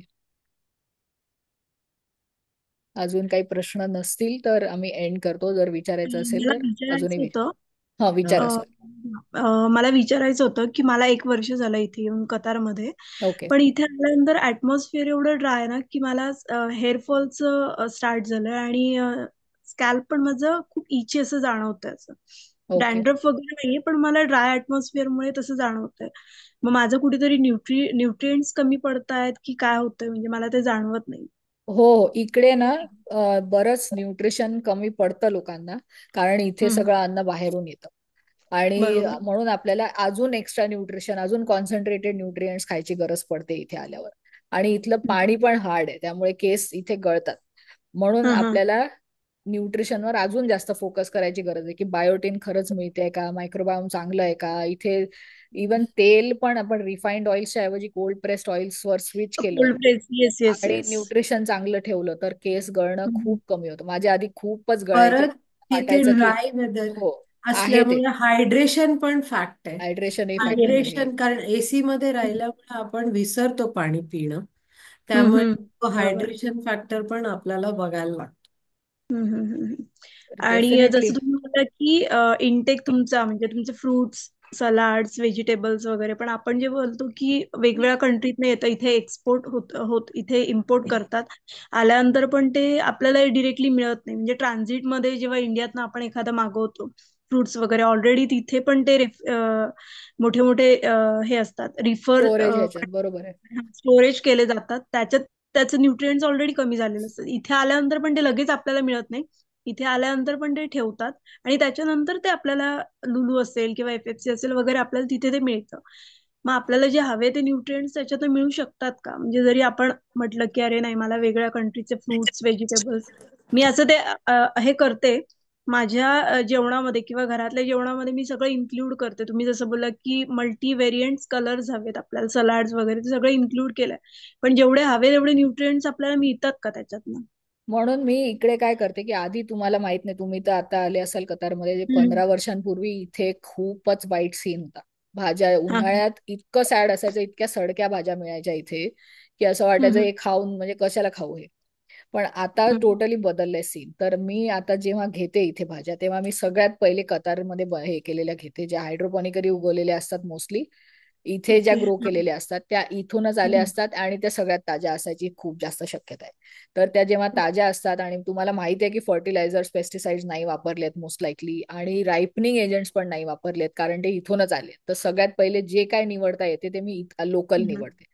त्यानंतर मग मी बघते की त्या या म्हणजे अजून जवळचा एरिया, की कुठून आलंय हे, की ओमानहून आलंय, भारतातून आलंय, तर तसे मी हम्म. निवडते जे जास्तीत जास्त लोकल असतील. ऑस्ट्रेलिया वगैरे मी कधीच निवडत नाही, कारण ते एक तर ऑपोजिट सीझन्स मध्ये असतं कतारच्या, आणि ते हम्म. खूपच दुरून येत आहे. तर असे प्रकार मी कधीच घेत नाही. ओके. कारण तुम्हाला ते तुम्ही जिथून प्रोड्यूस घेताय ते तुमच्याच सीझन मध्ये आहे का ते पण बघणं महत्वाचं आहे. ते मी नक्की बघते काही पण घेतात. तर हे हम्म. एवढं जरी बघितलं तरी म्हणजे बऱ्यापैकी फरक पडेल, कारण कतारमध्ये ऍक्च्युली इथे लोकली ग्रोन बरंच काही मिळते हल्ली. येस येस, आता ते करतायत. आता तर मेथी काय पण मोस्ट ऑफ मिळत द होती, म्हणजे यावर्षी व्हेजिटेबल्स. म्हणजे खूप काय काय मिळते इथलं. ओके. आणि जर अजून डिस्कस करायचं असेल तर तुमचा नंबर वगैरे हो मिळू हो, माझा शकेल का? आहे, ग्रुपवर आहे नंबर. तुम्हाला आहे पाहिजे ना? असेल तर मी याच्यावर तुम्ही मराठी बाणावरून जॉईन केलंय का? Yes yes. हो मी आहे ना मराठी बाणावर, तुम्ही मला डायरेक्टली चालेल. मेसेज करू शकता. कारण तुम्ही आणि जी टेस्ट बोललात की ती इंडियात गेल्यावरच करावी लागणार. हो हो इंडियातलं आता रिसेंटली तर जाणं शक्यच नाही. हो, जुलै तुम्ही नंतरच सुट्ट्या जेव्हा लागल्या. जाल तेव्हाच करू शकता. तर तर त्याआधी थोडस जरा हेअर लॉस होतोय किंवा आपलं अनइव्हन स्किन टोन होतोय. इथे हो आल्यानंतर हो, ड्राय स्किन आहे. पण तर तुम्हाला सांगते त्याच्यासाठी की काय? ते हा. जरी टेस्टिंग भारतात जाऊन होत असेल ना, तरी आमचे बाकीचे सगळे प्रोग्राम्स ऑनलाईन आहेत. ते सगळे ओके. केव्हाही करतात, कुठूनही करतात, जगातून, US, ऑस्ट्रेलिया सगळीकडून असतात पार्टिसिपंट्स. ते फुल्ली हम्म. ऑनलाईन आहेत सगळे प्रोग्राम्स. त्यामुळे तुम्ही फोन नक्की मला बाहेर कॉन्टॅक्ट करू शकता. डेफिनेटली या. Okay, thanks lot ma'am. खूप छान होता आजचा थँक्यू. रश्मी सेमिनार. म्हटलं तरी चालेल. या. आणि थँक्यू. ओके. तेजस्वी, तुम्हाला प्रश्न होता? हा, मला विचारायचं होतं, तुम्ही पहिले तर हे खूप सेशन छान होतं, खूप नवीन थँक्यू. माहिती मिळाली. अजून एक विचारायचं होतं, तुम्ही मागे लिहिलं होतं की तुम्ही हिंदी आणि इंग्लिशमध्ये पण हे करतात, तर हो, ते आम्ही ऍक्च्युली आमचं ऑलमोस्ट दर आठवड्यात इंग्लिशमध्ये असतं हे. ऍक्च्युली आजच आमचं इंग्लिशमध्ये या फॉर्मॅटमध्ये नाहीये, ते डिस्कशन फॉर्मॅटमध्ये आहे एका गॅस्ट्रोएंटरोलॉजिस्ट बद्दल युकेच्या. ते आहे इथल्या 1 वाजता. इंग्लिशमध्ये आहे आजच. तर ते ना आम्ही डिस्कस करणार आहोत की कुठल्या हेल्थ इश्यूज साठी काय, गट मायक्रोबायोम कसं आहे. त्यात जास्त स्लाइड्स नसतील, त्यात नुसतं मायक्रोबायोम काय आहे, पण आम्ही it will be more of a Q&A की ते डॉक्टर विचारतील, मी उत्तर देईन आणि लोक पण विचारू शकतील. असा वेगळ्या फॉर्मॅटमध्ये आजच आहे. सेम लिंक हीच आहे मला वाटतं. याच लिंकवर ओके. आज आहे 1 वाजता ते, इंग्लिशमध्ये जर तुम्हाला पाहिजे असेल तर. आमचे ऑलमोस्ट दर वीकेंडला होत असतात ते इंग्लिशमध्ये. हिंदीत आम्ही करतो, पण म्हणजे अजून प्लॅन नाही केलाय, पण डेफिनेटली करू. ओके, आयन जे आज सेशन झालं त्याचं इंग्लिशमध्ये जर नेक्स्ट टाइम कधी असेल तर आम्हाला कळेल का? जसे आमचे फ्रेंड्स आहेत, कोणाला आम्हाला नक्कीच, फॉरवर्ड करायचे, नक्की ज्यांना नक्की मराठी कळत नाही त्यांच्यासाठी. नक्की. मी पुढच्या आठवड्यात आता ईदच्या सुट्ट्या त्यामुळे आहेत ना आणि तुम्ही ते व्हॉट्सअपचं लिंक दिलंय ना, तिथे हो, ते तुम्ही जॉईन जॉईन करा. ते करा. तिकडे आम्ही नेहमी पोस्ट करतो ते तिथे व्हॉट्सअपची. पोस्ट करत राहतो सतत, म्हणजे विसरायला नको आम्हाला पण आणि तुम्हाला पण, की ते हो, आहे तिथे. तिथे सो आम्ही इट विल नेहमी बी सगळे अपडेट्स पोस्ट करत असतो त्या सगळ्या ग्रुपवर. जितक्या सेशन्स होतात तिथे आम्ही पोस्ट करतो. ओके, तुम्ही मराठी बाणाच्या ग्रुपवरती लिंक हो पाठवू शकाल का? हो कारण हो, मी मी पाठवते मी ओके. आणि गुरुवारी जो पाठवते, जेव्हा अलाउड आहे तेव्हा. ओके, नाही तर मी तुमच्या नंबरवरती नाहीतर मी मला तुम्हाला डायरेक्टली DM करा. हा, चालेल. आणि अजून एक जे सेमिनार वेबिनार होणार आहे नंतर मुलांसाठी, त्याची पण तुम्ही लिंक पाठवाल ना हो हो ग्रुपवर किंवा हो हो, ते आम्ही personal? वर्कशॉप करतोय 4 तासांचा. मी पाठवते, त्याची पण माहिती पाठवते. ओके. आणि आता जो प्रश्न आहे ना इथे चॅटमध्ये आलाय, शीतल, आयर्न ऍब्झॉर्प्शन आणि मायक्रोबायोम. तर मला माहित नाही तुम्ही केव्हा जॉईन केलं, पण मिनरल ऍब्झॉर्प्शन, आता मिनरल आयर्न असो, कॅल्शियम असो, मॅग्नेशियम असो, खूप लोकांना डेफिशियन्सीज असतात. तुम्ही बघता की आता सिनियर सिटीजन्सना खूप वात येत आहेत, मॅग्नेशियम डेफिशियन्सी होते त्यांना, आणि ते सप्लिमेंट्स घेत आहेत. किंवा आपण पण, मला आता लहानपणी खूप अनिमिया सारखा होता आणि मला इतके आयर्न सप्लिमेंट दिले आहेत डॉक्टर्सनी, पण एक तर आयर्न विटॅमिन सी शिवाय ऍब्झॉर्बच होत नाही, आणि मला कधीच कोणी विटॅमिन सी दिलं नव्हतं, त्यामुळे ते कधी जातच नव्हतं हे. आणि दुसरी गोष्ट, आयर्न ऍब्झॉर्प्शन साठी मायक्रोबायोम चांगलं लागतं, कारण ते ऍब्झॉर्प्शन मायक्रोबायोम करत असतं आपल्यासाठी, आपल्याला स्वतःहून करता येत नाही. तर ते मायक्रोब जर नसले तर तुम्ही कितीही आयर्न घेत राहा, तुम्हाला ती डेफिशियन्सी जाणारच नाहीये. कॅल्शियम डेफिशियन्सीचं पण तेच आहे. लोक 20-30 वर्ष कॅल्शियम घेत राहतात, आणि मग ते कॅल्शियम शरीरात दुसरं काय करतं, ते प्लाक्स बनवतं, आर्टरीज मध्ये जाऊन ते प्लाक्स बनवतं, ते दुसरीकडे जाऊन काय काय प्रॉब्लेम्स क्रिएट करतं. ते जिथे जायचं तिथे जातच नाहीये, त्यामुळे ऍब्झॉर्ब होत नाहीये ते. त्यामुळे आपल्याला वाटतं आपण घेतोय, पण मिळत काहीच नाहीये आपल्याला. त्यामुळे प्रॉब्लेम हा होतो की आपल्याला मिळत नाहीये काही पण. हो संजीवनी, तुम्हाला काय म्हणायचं होतं? प्लीज आवाज करू नको सोनू. याचा अनुभव मी स्वतः घेतलेला आहे डॉक्टर रश्मी. मला प्रेग्नन्सीमध्ये आयर्न कमी झालं होतं, तेव्हा मी आयर्नच्या गोळ्या तर घेत होते, पण होत काहीच नव्हतं. तेव्हा म्हणजे हे कुठल्याही डॉक्टरने मला सांगितलं नव्हतं की व्हिटॅमिन सी ची आवश्यकता असते आयर्न ऍब्सॉर्ब होण्यासाठी. डॉक्टर्सना ते ना, खूप सॉरी टू से, डॉक्टर्सना न्यूट्रिशनची पण माहिती नसते, त्यांना ह्याची पण माहिती नसते. मला कुठल्याही डॉक्टरनी एवढ्या वर्षात विटॅमिन सी दिलेलंच नव्हतं. ते आता रिसेंटली थोडासा प्रकाश पडतोय म्हणून आता इथे द्यायला सुरुवात केली आहे, नाहीतर कोणीच विटॅमिन सी. तुम्ही जर विचार कराल की आपले जे ट्रेडिशनल प्रॅक्टिसेस, तुम्हाला सप्लिमेंट्स घ्याव्याच का लागतात? तुम्हाला थोडं पण काही ट्रेडिशनल, आपण जर बघितलं की आपण वरण खातो, लिंबू पिळतो त्यावर, ते कशासाठी असतं? बरोबर. डाळींमध्ये इतकं आयर्न असतं, पण ते त्यातून करेक्ट आहे. काढण्याकरता विटॅमिन सी लागतं, आणि आपण ते बरोबर करतच नाहीये. आपल्याला हे बरोबर. नाही, आई वडिलांनी सांगितलं पण नाही, आम्हाला नाही करायचंय, कारण त्यांनी कारण नाही सांगितलं, त्यांना पण नव्हतं माहित. एक्झॅक्टली. आणि दुसरी काय चूक करतो की आपल्याला वाटतं की पालकातून आपल्याला आयर्न मिळेल, आपण पालक पनीर बनवू. पालक पनीर मधून काही आयर्न नाही मिळत, नाही कारण मिळत. कॅल्शियम असतं त्यात. आपण जेव्हा कॅल्शियमचं काही पण टाकतो ना, त्यात कॅल्शियम आणि आयर्न त्यांचे रिसेप्टर सेम असतात. कॅल्शियम लहान मॉलिक्यूल असतं, ते लगेच बाइंड करतं आणि आयर्नला बाइंड करू देत नाही. जिथे करेक्ट. मग हे कॅल्शियम असतं गोष्टी कोणी हे कोणाला सांगत माहित नाही. नाहीये. आणि म्हणजे मला एवढं टेन्शन आलं होतं, त्यांनी सांगितलं होतं डिलिव्हरी नंतर तुला रक्त चढवावं लागेल जर आयर्न लेवल्स वाढल्या नाहीत तर. मी म्हटलं मी इतके दिवस झाले मी गोळ्या घेतेय, पालक खातेय, बीट खातेय, पण होत का नाहीये काही, वाढत का नाहीये. मग माझं मी शोधून काढलं आणि मग डॉक्टरला विचारलं मला लिंबू वगैरे घेतलं पाहिजे का, व्हिटॅमिन सी आवश्यक आहे का. ती म्हणे हा, if you wish you can take. त्यांना नाही शिकवलंच नाहीये म्हणजे न्यूट्रिशनचं. त्यामुळे मग आणि हे त्याच्यानंतर मला फरक जाणवला जेव्हा मी ते हो, घ्यायला लागले तेव्हा. त्यामुळे हे ऍक्च्युली तुम्ही हे ना खूप म्हणजे कमी गोष्टी आम्ही आता ज्या सांगितल्या तुम्हाला. शतायुषीमध्ये आम्ही इतक्या गोष्टी सांगू ज्या कुठल्याही न्यूट्रिशनिस्ट कडून नाही येणार, डॉक्टर कडून नाही येणार, कोणाच कडून नाही येणार. कारण हे सायंटिफिक प्रॅक्टिसेस आणि एन्शंट हे ट्रेडिशन्स ते दोन्ही कंबाईन करून आम्ही पूर्ण स्वतः बनवलेलं ते कंटेंट आहे.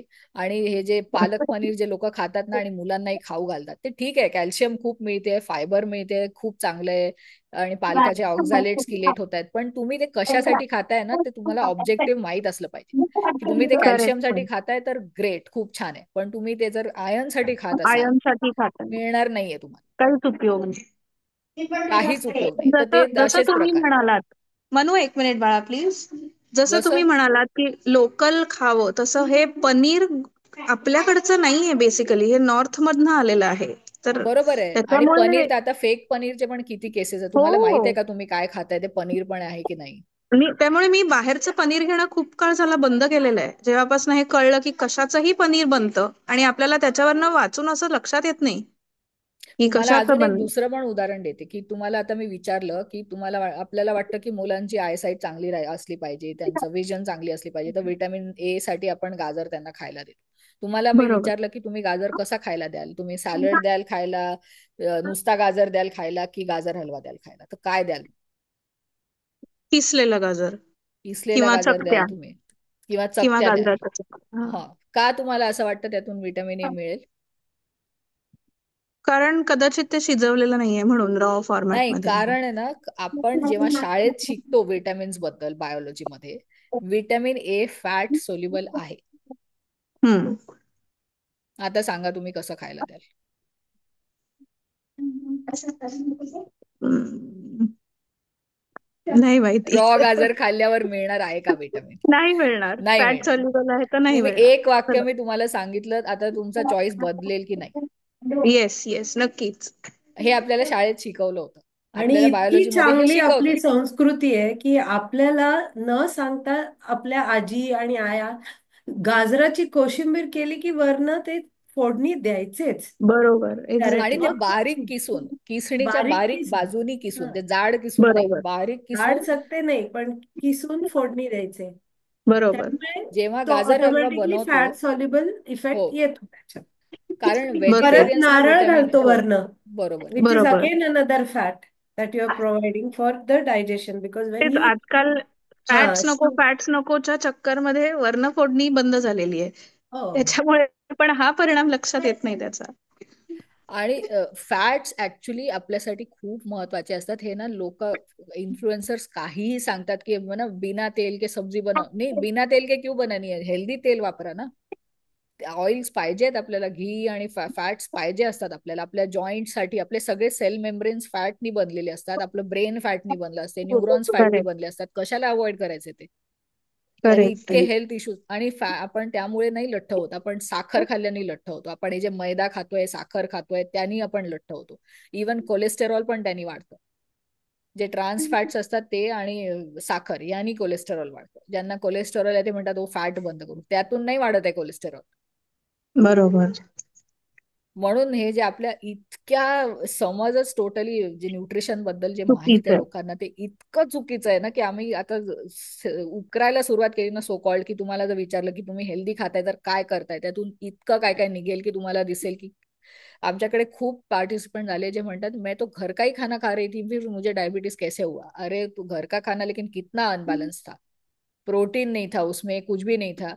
कतारमध्ये ना न्यू इंडियन सुपर मार्केटमध्ये आणि फॅमिली फूड सेंटरमध्ये, न्यू इंडियन मध्ये ऑलमोस्ट नेहमी मिळतं, पण कोल्ड प्रेस्ड ऑइल्स तिथे मिळतात. आम्ही तेच वापरतो. ते थोडे महाग असतात, पण तुमच्या हेल्थच्या यानी, म्हणजे दुसऱ्या गोष्टी स्वस्त घ्या पण ह्याच्यावर स्किम नका करू जेवणावर. तर ते तेल आम्ही महाग तेवढं कोल्ड प्रेस्ड ऑइल्स वापरतो आम्ही.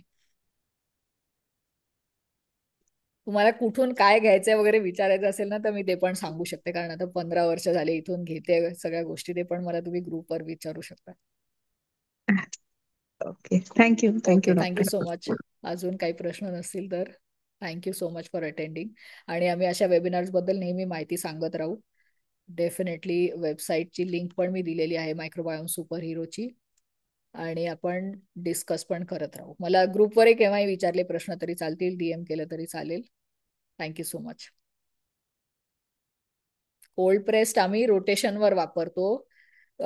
तिळाचं तेल, कापसाची वात नाही, तिळाचं तेल, दाण्याचं तेल, मस्टर्ड ऑइल आणि हे कोकोनट ऑइल आणि तूप, असं रोटेशन चाललं असतं. की उसळींसाठी मस्टर्ड ऑइल वापरायचं, बाकीच्या गोष्टींसाठी तिळाचं तेल वापरायचं. मग थोडे जास्त दिवस झाले 2-3 महिने की हे वापरायचं दाण्याचं, असं आमचं रोटेशन चाललं असतं. आणि काही काही गोष्टींसाठी तूप. जेव्हा तेल रिफाईंड नसतं, जेव्हा ते कोल्ड प्रेस्ड असतं ना, तेव्हा त्या नट्स आणि सीड्स मधले पण मिनरल्स आणि विटॅमिन्स आपल्याला मिळतात, म्हणून रिफाईंड नसतं वापरायचं. ते तेवढं केमिकली प्रोसेस नसतं cold pressed oil. Thank you so much.